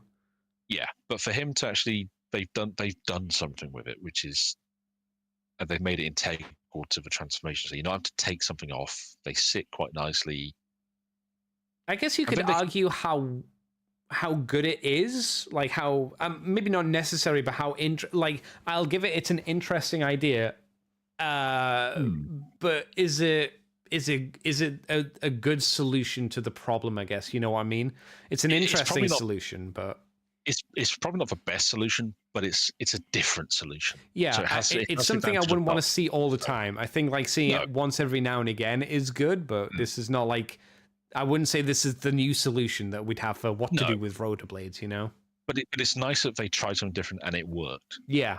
So I do have a question, because you had this figure. Have they transformed this figure correctly? I'm trying to see my version that's on the shelf. I asked this purely because it looks like he's always like, it's like his head's tilted up too much, if you know what I mean. It looks like he's looking up at the sky rather than looking directly forward. I know that his neck doesn't have as much clearance as you'd like, but I don't think I ever had issues with him being stuck permanently looking upwards. So I think you know it's just what I mean, how though. posed him. Yeah. Okay. I wondered if that was just a thing. I think it's just how they posed him, to be fair. And same thing with those bits of shoulder armor that's sticking up. Oh yeah. I always put those down just because it looks cleaner. Yeah, I don't know why they had it. I had a feeling you could probably either wrap it around the shoulder a little bit more or do something. It looks a bit odd to have him almost poking up like weird bunny ears. Yeah. I didn't think that would be the case. He's got a lot of going on articulation-wise. He's got waist. His arms are quite good, nice and stable. Are they ratchet? It looks like it'd probably be ratchety or ratchetish, mostly. I think there were some ratchets in there. Certainly on the hips, he's got some ratchets going on. Looks like he does in the the elbows. It looks like there's some probably there. I haven't messed around with my one for a little while, so I can't remember. I'm afraid. No, that's fair. That's fair. But he is a figure that I'm quite happy to still have in my collection. Oh, okay. To be honest. What's his mech tech weapon like? Because that's quite girthy. It's one of the better ones because basically a bayonet blade flips out. Oh, okay. And I think it actually can lock into place. That's super unusual. Because of how that one's designed, you can turn the lever and it locks it. And although it's weird for how he's posed, it's supposed to be a sword, but for him it works as a bayonet. Right. So that's fine. You've got the little cannons as well that fit under the chopper wings. The nice thing is that they can either go on his forearms because he's got ports on the back of his arms, and he's got molded weapons on his forearms as well. So that's cool. But those little wings can actually, just like Tomahawk, they actually can poke up from behind. Nice. So he can be quite loaded out if you want him to. Yeah, you can tool him up a bit. There's lots of options. I mean, honestly, my biggest gripe is it's nice that the gun is integrated into the alt mode because it actually has a faux wheel in the bottom of the gun. So it's basically the nose landing gear. Right. But sticking it on there, it does look quite chunky. Yeah. I would like to have a more manageable weapon, please. I won't complain too much because we looked at Vortex and Vortex just shoved the chainsaw gun in the exact same place, oddly enough, for his helicopter mode as well. I mean, again, this one works because it's designed for the character, so it works. Yeah. It's designed for the figure. They've made it a feature rather than. Yeah, it looks a bit silly, but it's also been designed to fit in there, so it's nice, snug in how it fits in. Like I say, it's got some sculpted detail on the bottom for a faux landing wheel, so it's functional to an extent. And you know what? It's a really nice alt mode. To be fair, I think that, like, if you give a helicopter transformer one weapon, you have the problem that you're going to run into of where do you put that weapon in alt mode. If you have two, it's easy. You shove one under each wing. If you only have one, do you put it under one wing, like the Combiner War stuff, and it looks weird and off-centered? Yeah. Like, you have to, that's like the only place to put it, surely. And the thing is, a node weapon is actually very cool. Almost all gunships nowadays, since the 70s, have had a chin-mounted turret gun. So it works. And the nice thing is that even if he actually comes with two sets of one weapons for his wings anyway, so he's already a leg up above almost every other chopper transformer out there. Mr. White says, one of the few figures of the line I had, I really enjoyed how they played with the chopper transformation. Yeah, that's kind of what you said as well, right? Yeah, there's lots of stuff with him, but he doesn't transform like most chopper transformers do. So yeah, that's his arms. Yeah, the fact that the cockpit splits to become his shoulders is quite fun. Yeah. And that reveals the head, and there's lots of fun stuff going on with him. So if you ever get a chance, I highly recommend a Skyhammer in your collection. Anyone, because I think he's great. Well, he was recolored for 2013 into Sandstorm, but not the Sandstorm that you'd know. This is This was Machine Wars, wasn't it? It was Machine Wars Sandstorm, so he's in not really what you'd consider desert camo. He's in like jungle tiger stripes color. He's got the cool American military logo on him. Clearly, he's a military police helicopter as well, which is okay, if you say so. Not sure about the baby blue rotor blades. That looks a bit weird. Yeah, but I mean, I suspect that may have been... Right, this was supposed to be Machine Wars, but I guess they may have done that just as a bit of a shout-out to the Energon thing a lot of movie figures had now and then. Maybe, I don't know, because this was for BotCon specifically, so I'm not sure. I'm not sure what they were going for. A bit weird. It's a nice deco though. It's not bad. I don't know. I think in robot mode it looks strange because you've got this really kind of toffee orange, toffee brownish kind of color for like the highlight color for like the head and stuff. It looks just a little bit weird. I don't know quite what's putting me off it, but it's just not working, and I don't know what it is. I can understand where you're coming from there. I wish I could articulate what it was, but I don't know what it is. I do like though that the small weapons have more paint on them, so they're green plastic with painted black detailing. Yeah, it's only a little bit more, but that's nice at the very least. But it means they look more like the sort of rocket Hellfire missiles you get on a sort of chopper in the real world. And I really dig how they've coloured the large gun with the gold barrels and the black body to the weapon. Then, right, that powder blue doesn't quite work, but it doesn't. It's not bad. I guess that's to tie it in with the rotor blades. And I guess it does, but it's a bit odd still. I mean, I suspect that may have just been the material that they were casting, because if I remember rightly, those pieces were softer plastic, same as the rotor blades were. Okay. So if you told me they were casting the same runner, I could believe it. No, fair play. So I wouldn't say this was like when I said I would prefer this in different colors. This is not exactly what I had in mind. Not what you had in mind. No. I don't know if it's better. Do you prefer this, or do you prefer the standard version, the one you have? I think I prefer the standard version. The standard version, the colors, it's not exact, but the colors do give me a bit of an Airwolf vibe, more because of the lighter color of the dark. The TV show? It could, if it was a much darker color for the upper body, then we'd really be talking. But I do like how the colors look for the main version. Yeah, this isn't bad though. I mean, the gold is an odd choice, but it's a Machine Wars thing. I wonder how this would have looked in Springer's colors.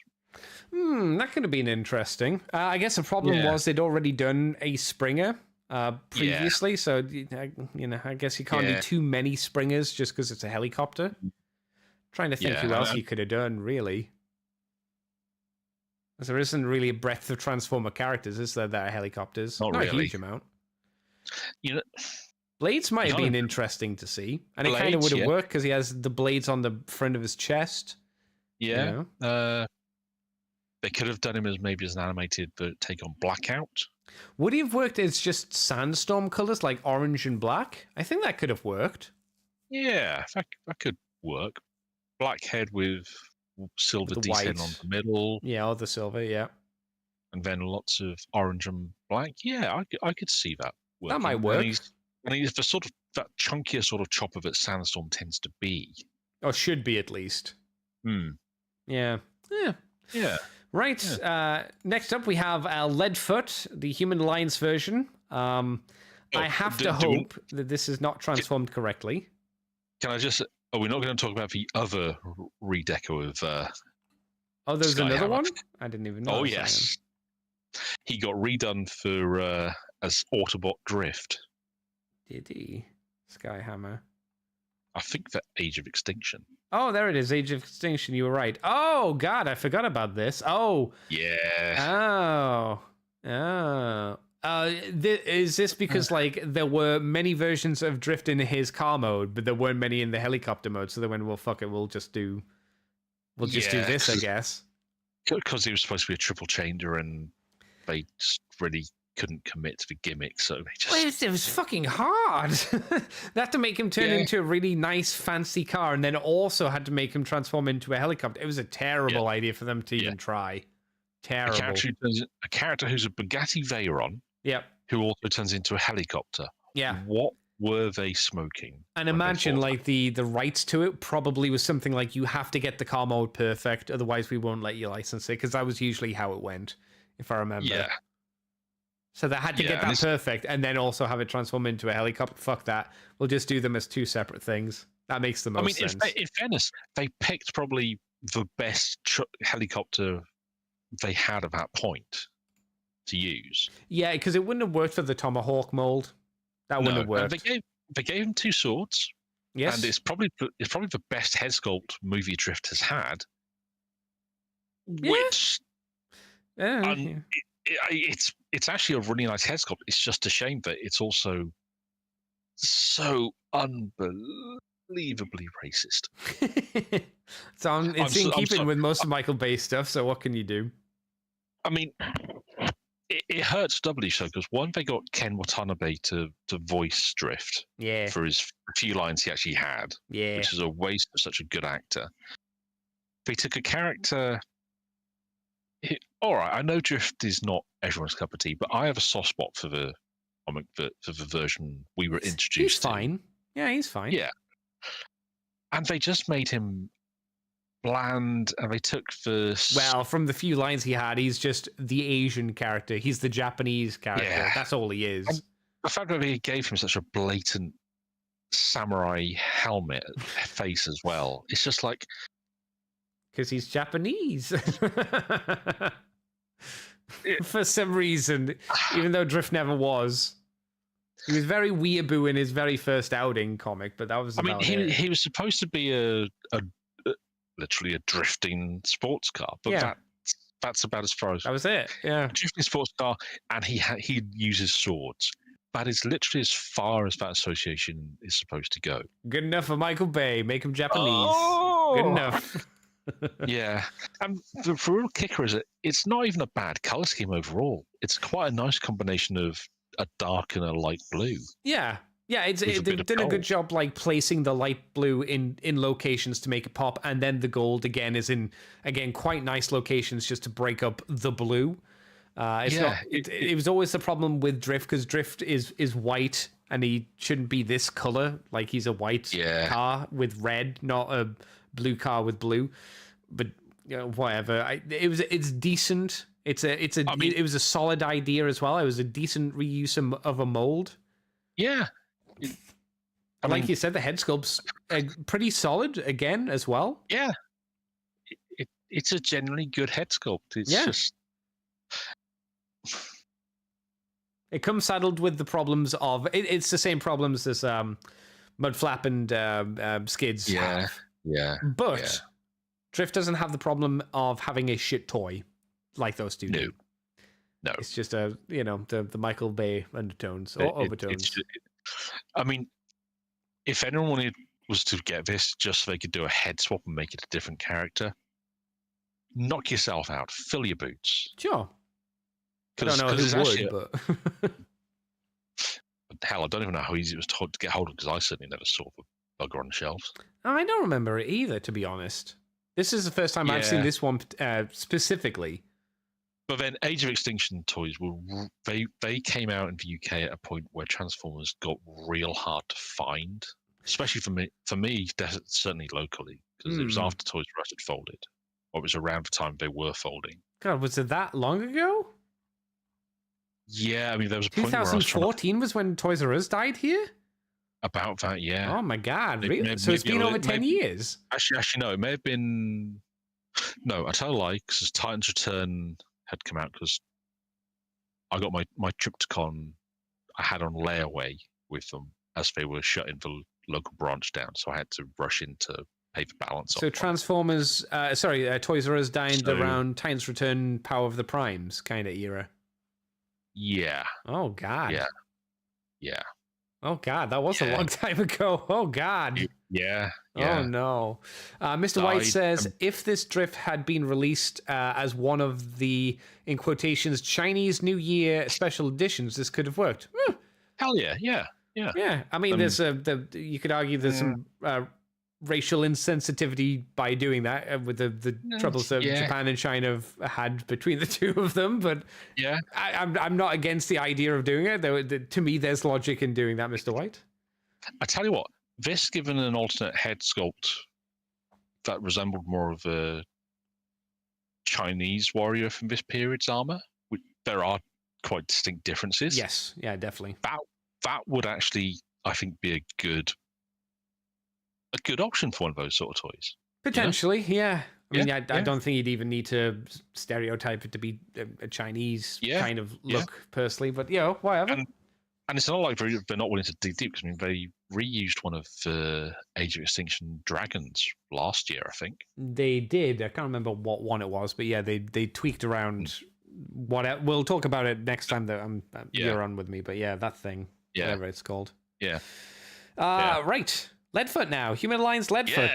Yeah. Like you said, I hope and pray that this is mistransformed, because his big fat tummy is not actually connected to his chest. So I assume, I'm going to go good faith here, that it's just a poorly transformed figure. I want to agree. I think the doors are supposed to fold back around the robot. Yeah. They're what kind of connect it to the... It gets the stomach connected to the spine, right? Effectively. Yeah. I would imagine so. I'm pretty sure it's how that's supposed to look, but... Yeah. For a figure that's meant to be Human Alliance, he doesn't look that much more complex, like, at least from the way the arms are designed, compared to like Deluxe Starscream or the Voyagers. It looks more like a Voyager in a lot of ways than it does like a higher price point Human Alliance kind of figure. Yeah, he really doesn't sell that price point, does he? Not really. It doesn't feel like he does. Car mode looks really nice and clean, though. That's good. Yeah, I mean, yeah, and it was one of those ones where they didn't go overboard on giving him extra bits stuck on top of it. I think he had a gimmick though where one of the weapons popped out. Okay, I like how you just kind of went, pause, long pause, long pause. Yeah, I guess. This one's sponsored by Tums, which I do appreciate. Everyone loves Tums. Who did he come with? He came with Sergeant Detour. Oh, Sergeant Detour had the good idea to have a helmet. That's good. Sponsored by Target. Yeah. Which is also unfortunate because, well, yes, that is one. Yeah. What? Yeah. Big old target on his chest. Oh, I see what you mean. Yes. You know what I would have liked to have seen from these Human Alliance drivers? I think, do you remember Crash Test Dummies? The toy line? I think it would have been fun to have a Crash Test Dummy. Even though Hasbro probably doesn't own the rights to it. It doesn't show us what he looks like in attack mode for the vehicle mode, but it shows the attack mode for the robot mode, and I don't really know what I'm looking at. For some reason, the robot has shades over his eyes now, and then like a giant cannon over his back. I think the chest comes forward. It's meant to be here, and I'm pretty sure the Human Alliance figure sits in the center of it, because if you look at where, like, this right in the center where the Target logo splits in half, it looks like just above that, those two green bits are like little handles for the figure to hold. I think you might be onto something there. And then his little partner, Steeljaw, clips onto his back. I don't actually think he's got shades. I think it's just the light because of how they're photographing him. Because he's got a clear visor anyway. If you look at the close-up photo, like at the top of the page, it looks like just above the eyes there might be something under the head. So maybe you lift up his his head and flip the visor down. I think you might be right on that score. Yeah. But this is like right. So we've seen a couple of quote unquote mech suits in the like scout size Human Alliance versions, right? Yeah. I don't think this is much better than that. Or them. I would go a step further and say this is probably this size of Human Alliance figure. This might even be the weakest, even compared to the other ones from Revenge of the Fallen. Maybe. Oh well, yeah, because the other ones didn't have like a battle mode or another mode kind of shunted in, did they? They normally had a feature where the human could kind of sit on their on their backpack. Oh, that's right. Yeah. Would deploy, or could be situated for them to use from there. Yeah. This is like trying to integrate a weird extra mode, but it's like a half-assed extra mode, because it is just like his stomach just kind of slots forward, and then the human can sit in the cavity there, which is slightly odd. You did mention he comes with steel jaw as well, which I guess we should probably look at as well. That's actually quite nice. This is better than Pinpoint, but it's at a higher price point. Clearly wasn't in the movie. I wonder if he was meant to be. Looking at the design, he was probably meant to be. Looks fairly articulated. He's got a little chain as well, which I do appreciate. And he turns into a sniper rifle? Artillery piece? Question mark? It's a firing missile thing, at least. Crossbow? Maybe? I think Pinpoint, again, who we talked about earlier, might be the better target master, because it looked like he turned into a real gun rather than this. You know what I have to confess to? I think this might be a better steel jaw than the Studio Series one we had recently. Well, the Studio Series ones I don't hear great things about, to be honest. I don't have it, but it didn't look great. Put it this way, there's reasons I'm hoping Doctor Who decide to do all the tapes, not just the ones Hasbro ain't gonna touch anytime soon. I'm hoping to get like the blaster, the Studio Series blaster at some point, because they've got the rewind that's not translucent, but I'm not paying like 32 quid for it.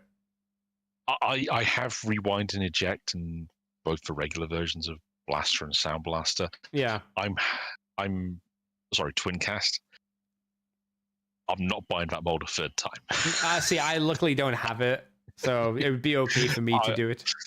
I can live with the translucent on the tapes for now, until they explode, which I hopefully they won't. But what a shitty idea! They put it out twice in translucent plastic, and then the third time they're like, oh well, maybe solid plastic now. It's like, Hasbro.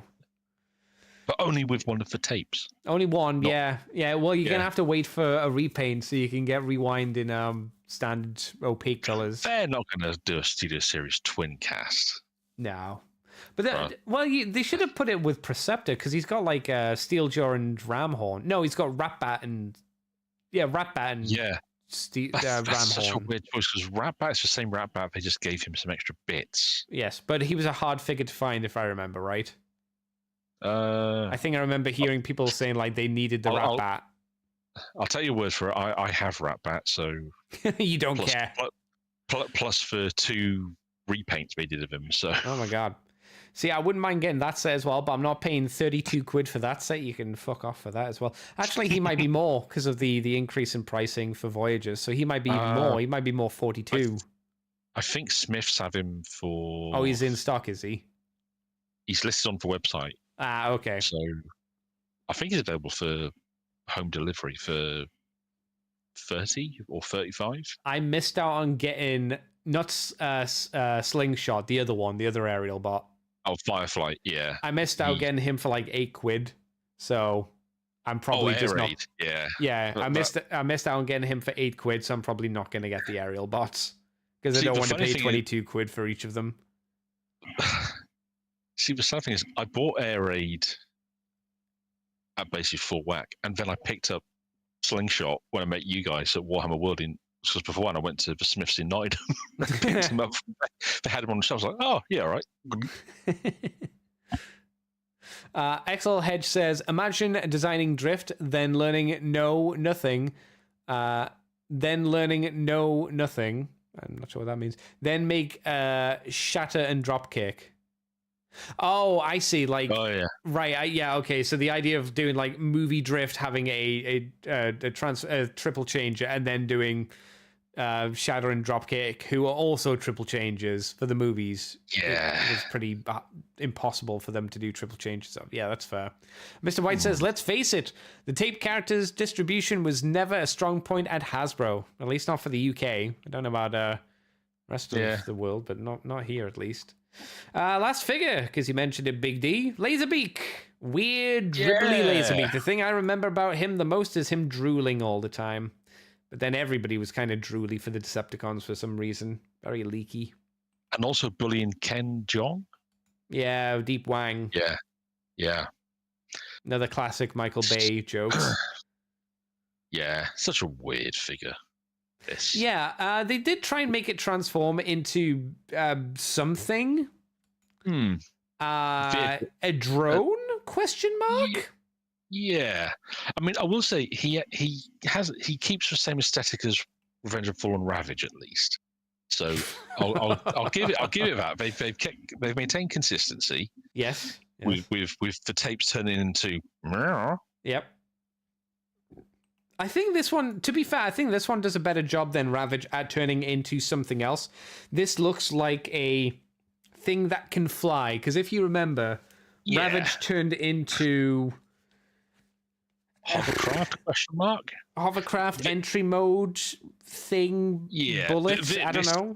This does more closely look like something. I mean, it looks a little like a Diddy version of Megatron's animated mode. To be fair. Kind of. Yeah. I say drone because this is obviously pre like drones that we have today, but it's got the little vertical lift off thruster things. It's got a weird cockpit as well. It just has chicken feet for some bizarre reason. What do you think of the attack mode? His guns are hilarious. Yes. And this only makes it even more funny. Once again, for those not aware, the attack mode consists of the weapons it comes with just being plopped on 2 ports on the back of it, and the guns are humongous. They are, and there's genuinely no reason for the guns to be as big as they are. It's purely because they both have the same.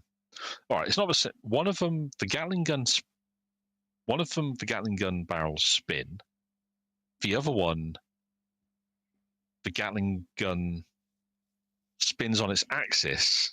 And so flips around, so you go from a Gatling gun to a big ass cannon instead. Oh, which is, and then they can also clip together end to end. Yeah, we did mention this with the Starscream weapon, but I don't think they did it too often, right? I think they kind of quickly moved away from it. Yeah, because it was crap. For one thing, it made no sense for the Laserbeak. No. Wow. No. Barely anyone could actually hold it looking sensible. Yeah. And I mean, he just looks so much better just with a pair of miniguns you clip into the ports. Again, you didn't need to make this so difficult, but MechTech was the thing that just had to be everywhere. Yeah. They were aggressive with how much they wanted to do it. It was so obnoxious. Oh my God. There was a Human Alliance Laserbeak, but only for Japan. Was there?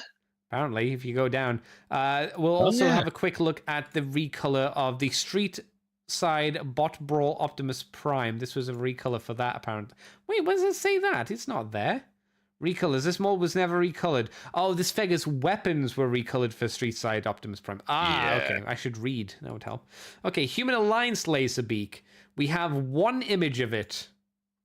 It's a different figure. I guess it came with something. Came with Soundwave and the dude. Gord. Oh, so this is just an extra bit of plastic that came along with the figure. Okay, so it's not an actual transformer. Fair enough. But yeah, that's all of Dark of the Moon as far as we're aware. Oh, did you like Laserbeak? Did you think he was really cool? I think I still have Laserbeak somewhere, and you got him. Jesus. Yeah. Oh God. He's fine as a goober. You know. Have you ever thought about spraying him up and painting him like a proper turkey? Or painting him up to be the Giant Claw? Do you know the Giant Claw? I'm not sure I do. You don't know the epic kaiju movie, The Giant Claw? See, my knowledge of kaiju movies gets real weird. Some stuff I'm good on, other stuff I just have gaps. Don't worry, let's. Oh no, Giant Claw. Mr. White's a big fan of the Giant Claw. I think he may have told me about the Giant Claw before. To be fair, I'm sure it's come up in conversation with him or you or Gruff in the past. Mr. White says he mentioned a giant claw, and my mind went to Toy Story. It's not Toy Story. It's a 1957 movie. Okay, I'll send this over to you, and then I'll put it into the stream so people can. You can apparently watch the full movie on YouTube. It's all there. Yeah. Now I remember. Yeah. The Giant Claw. Screaming down from the stratosphere. Fantastic flying monster. 17 million years in the making. Bigger than a battleship. Faster than a jet plane. Making a war on all mankind. You do realize at some point I will end up putting this and other bonkers kaiju movies into a watch-along just to punish everyone. Well, to be fair, it's free. It's on YouTube, so it's not going to be hard for you to do. No, that's a fair point. I could probably do quite a good watch-along just off of YouTube free-to-watch movies, in fairness. Mm-hmm. Mr. White's told me in confidence that, like, Aliens is a good movie, but he always has a deeper love for the Giant Claw than anything else. Like, what's it called? Citizen Kane? It's all right. It's not the Giant Claw, though. He's right. It's not the Giant Claw. The Giant Claw. I mean, this looks like it's got all the tropes you could ever want in a movie, doesn't it? It is as cheap as chips. Cheap as chips. I think it's meant to be touted as one of the worst, like, kaiju movies or American-made monster flicks. XL Hedge says, imagine the gunfight between this Laserbeak and Deep Wang. I think he means from the previous figure. Maybe not the Giant Claw. I don't think he means the Giant Claw. I don't know. We do need a new Godzilla movie. Godzilla versus Kong versus the Giant Claw. Make it happen. Godzilla minus one, Godzilla minus the Giant Claw. Dead Godzilla. I mean, they're doing a sequel to Godzilla minus one. I mean, I should hope so. It's like it did incredibly well, and I think what show is it? It's either Alien Earth or another show is worth one episode is worth two Godzilla minus ones. It's something stupid like that. Yeah, I mean, Japanese filmmaking their filmmaking is on a budgetary scale that would make Hollywood producers clutch their pearls at how cheap all right, cheap's the wrong word because they don't make things cheaply, but they have much smaller budgets to work with. Yeah, and it was much more effective and well written. Well written was Godzilla minus one. Alien Earth. Oh boy, I'm enjoying Alien Earth. Do you remember the fly? Have you seen the flies that eat metal? Yes, I have. How did they run away from those flies when they breached containment? What did they do? Where did that man drag that body? Yeah, he dragged the body into a vent, and how did he block the vent? Big D? What did he block it with? With a metal grate. What did they eat? Metal. But if there was more metal in the lab. What an excuse! Oh God, it's so. Oh boy. It's Look, like honestly, you don't even need to be smart to write something that bad. It's like, come on. Look, I'm just looking forward to this week where clearly Timothy Olyphant's synth is going to go full Roy Batty on someone. He has to at this point. You'd think so. Oh man. We shall see. I just want them not to. I just want them. They have some interesting ideas, which they almost kind of go, oh. This is an interesting idea, and they're like, we're not doing that. We're not going to talk about that anymore. It's like, but that's the interesting part of the show. Are we not going to talk about, like, are the children dead? Are the children robots actually the children? Are they alive? Are they the people? Is it real sentience? Are they a real copy, or did the child die on the table? That's the interesting stuff. It's like, we're not going to talk about this. Like, honestly, I just want to know what happened for Adrian Edmonds' character to be called Atom Ines, because that's an awesome name. Mr. White said Godzilla -1 cost 15 million, made 115 million. So it did all right. Yeah. It's like Demon Slayer has done also pretty well at the cinema as well this week. Well, not this week, however long it's been out, which I did see this week as well, which was a lot of fun. I've seen people say that it's worth it being nominated for an Oscar. I'm like, no. It's not an Oscar movie. It's definitely not an Oscar movie, but it's well done. I'm really glad it is getting wider viewings. I'm just really annoyed for my local... you're fucked. Yes, you have to see it in IMAX so you can suck a cock. Yeah. It's not even IMAX. It's on the 4DX screen, so it's not in 3D. It's not in 3D. No, it's for screens that move you around and spray water and air at your face. Oh, I didn't think it was them. One time I've been in one of those screens, and bear in mind, 4DX has been a thing for about 6 years by this point. Oh my God, has it? Yeah. They've only got a single 4DX screen at my local, but they push so many films on it. It's frustrating because some films only get a showing on that screen. Do they actually they still swing you around and blow water in your face? Because yeah, the only time I've been in that screen, was the only time I was able to get to see the last Mission Impossible movie. I at one point, I had to hold on to the seat to avoid being thrown out of it. That's how hard. At one point, my phone that was in one of my cargo pockets, sealed, bear in mind, it bounced out. I had to wait to the end of the film to recover it from wherever it had landed. I just imagined. You remember the scene from Ace Ventura at the start with the lady? How do I repay you? And he grabs onto the sailor. Whoa, you're really getting friendly down there. Whoa! Just imagine that's you in the seat. You get really friendly with me down there, Mr. Seat.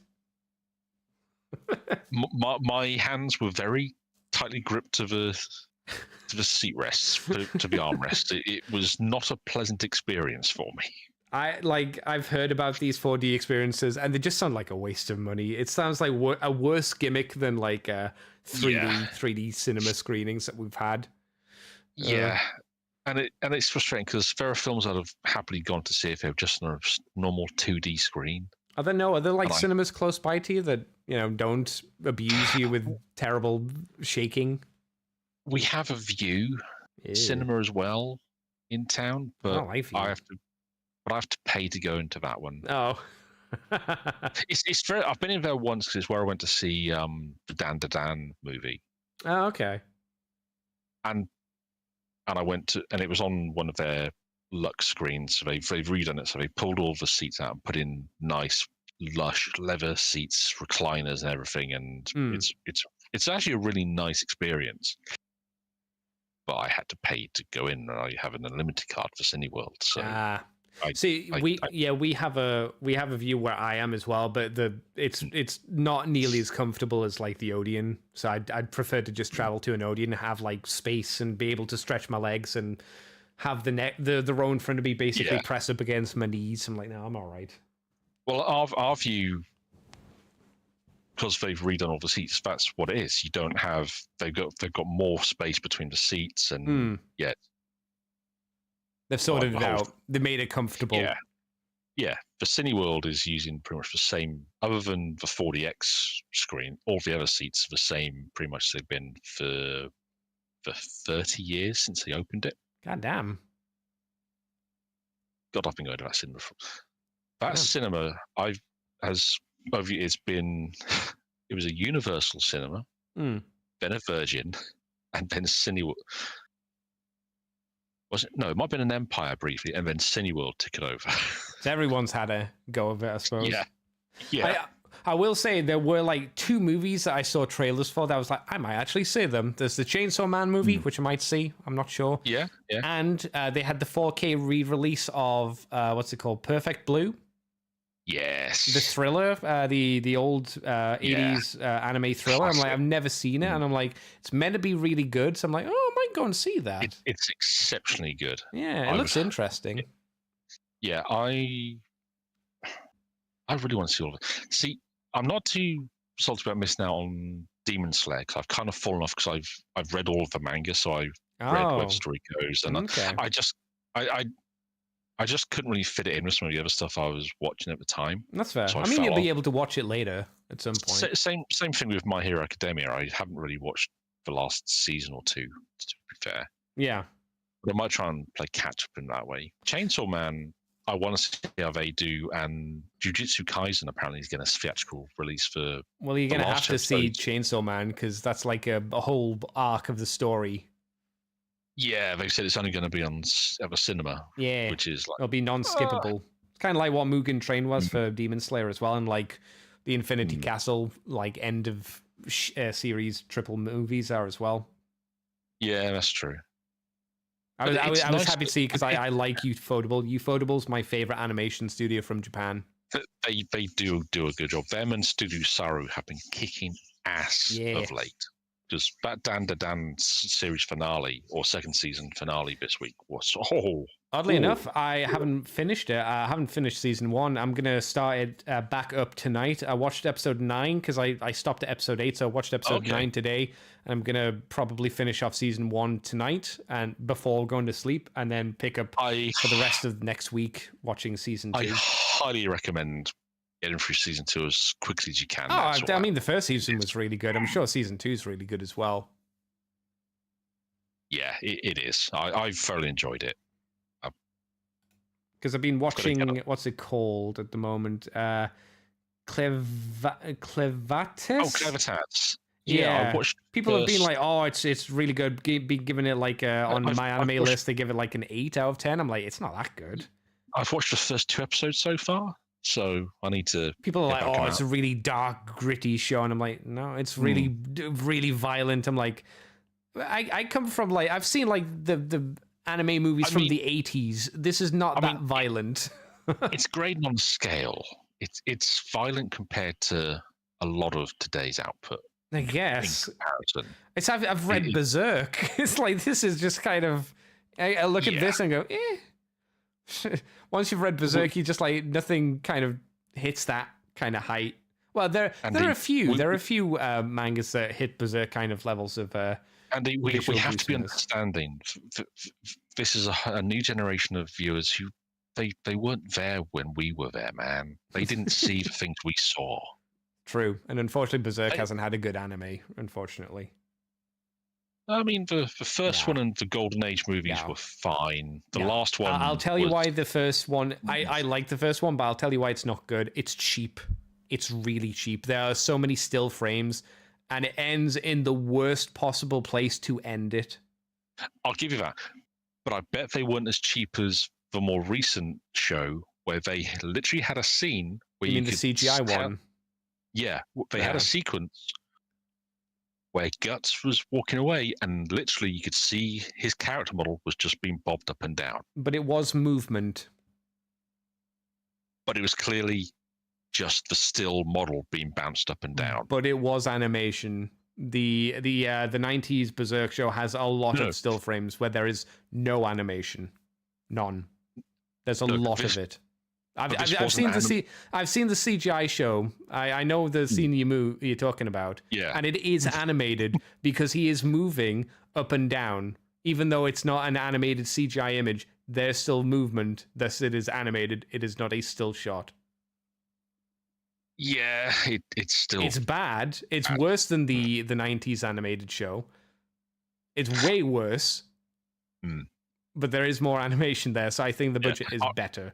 Although, I did recently get caught up on the latest volume of the manga of Berserk, and the rug pull that just made flips a whole lot of stuff on its head.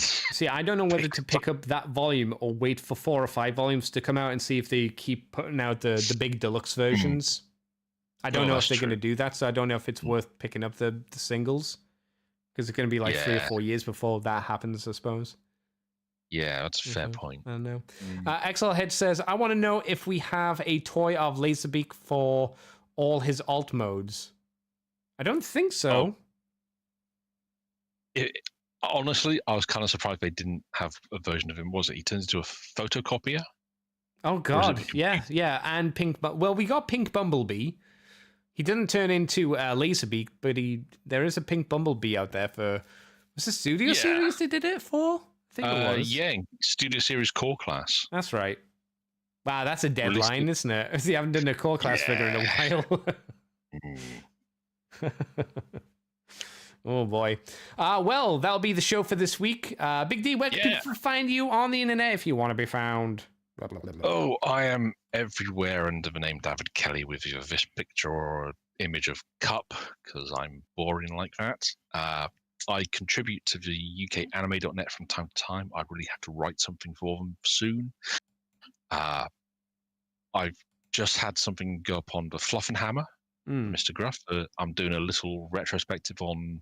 Podcast or just article kind of thing?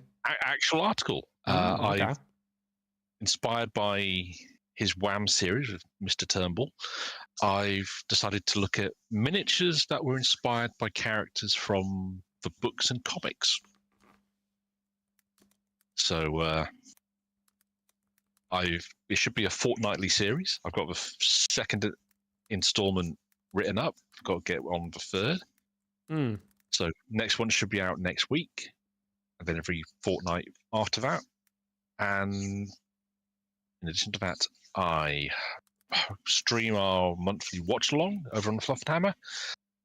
I am Mr. Gruff's ready and willing participant in the deeper dives, where we dig up some old lore and nerd out over it.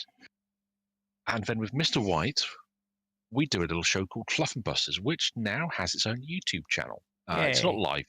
We haven't got anything up on it yet, but we're trying to get a bit of a buffer established. But soon all of our alternate commentaries will start popping up on there. So if there's they'll suitably Warhammer adjacent movies in a lot of cases, or films we just like a fair bit on there. If you want an alternative commentary to listen to two old nerds yammer about it for a bit, we got you covered. All right, nice. That everything? I think so. Oh, also, I've recently been playing Dwarf Romantic on Steam because I watched Bricky playing it, and it's addictive. It's like a hex-based version of Carcassonne.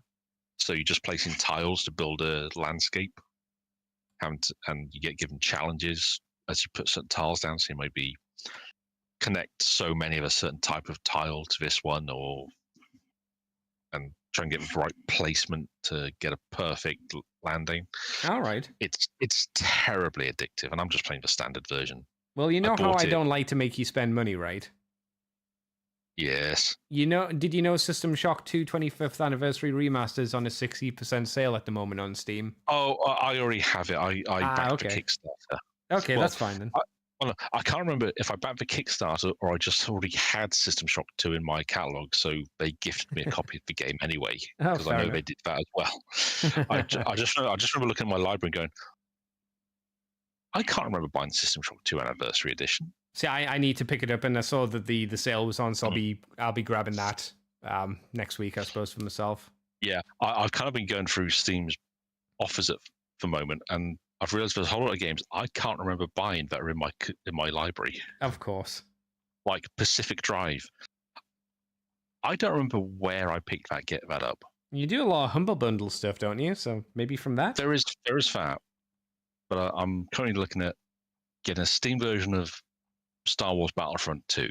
Just because it's actually not a bad game, to be fair. And just having a Steam version would be better than having the EA Store version.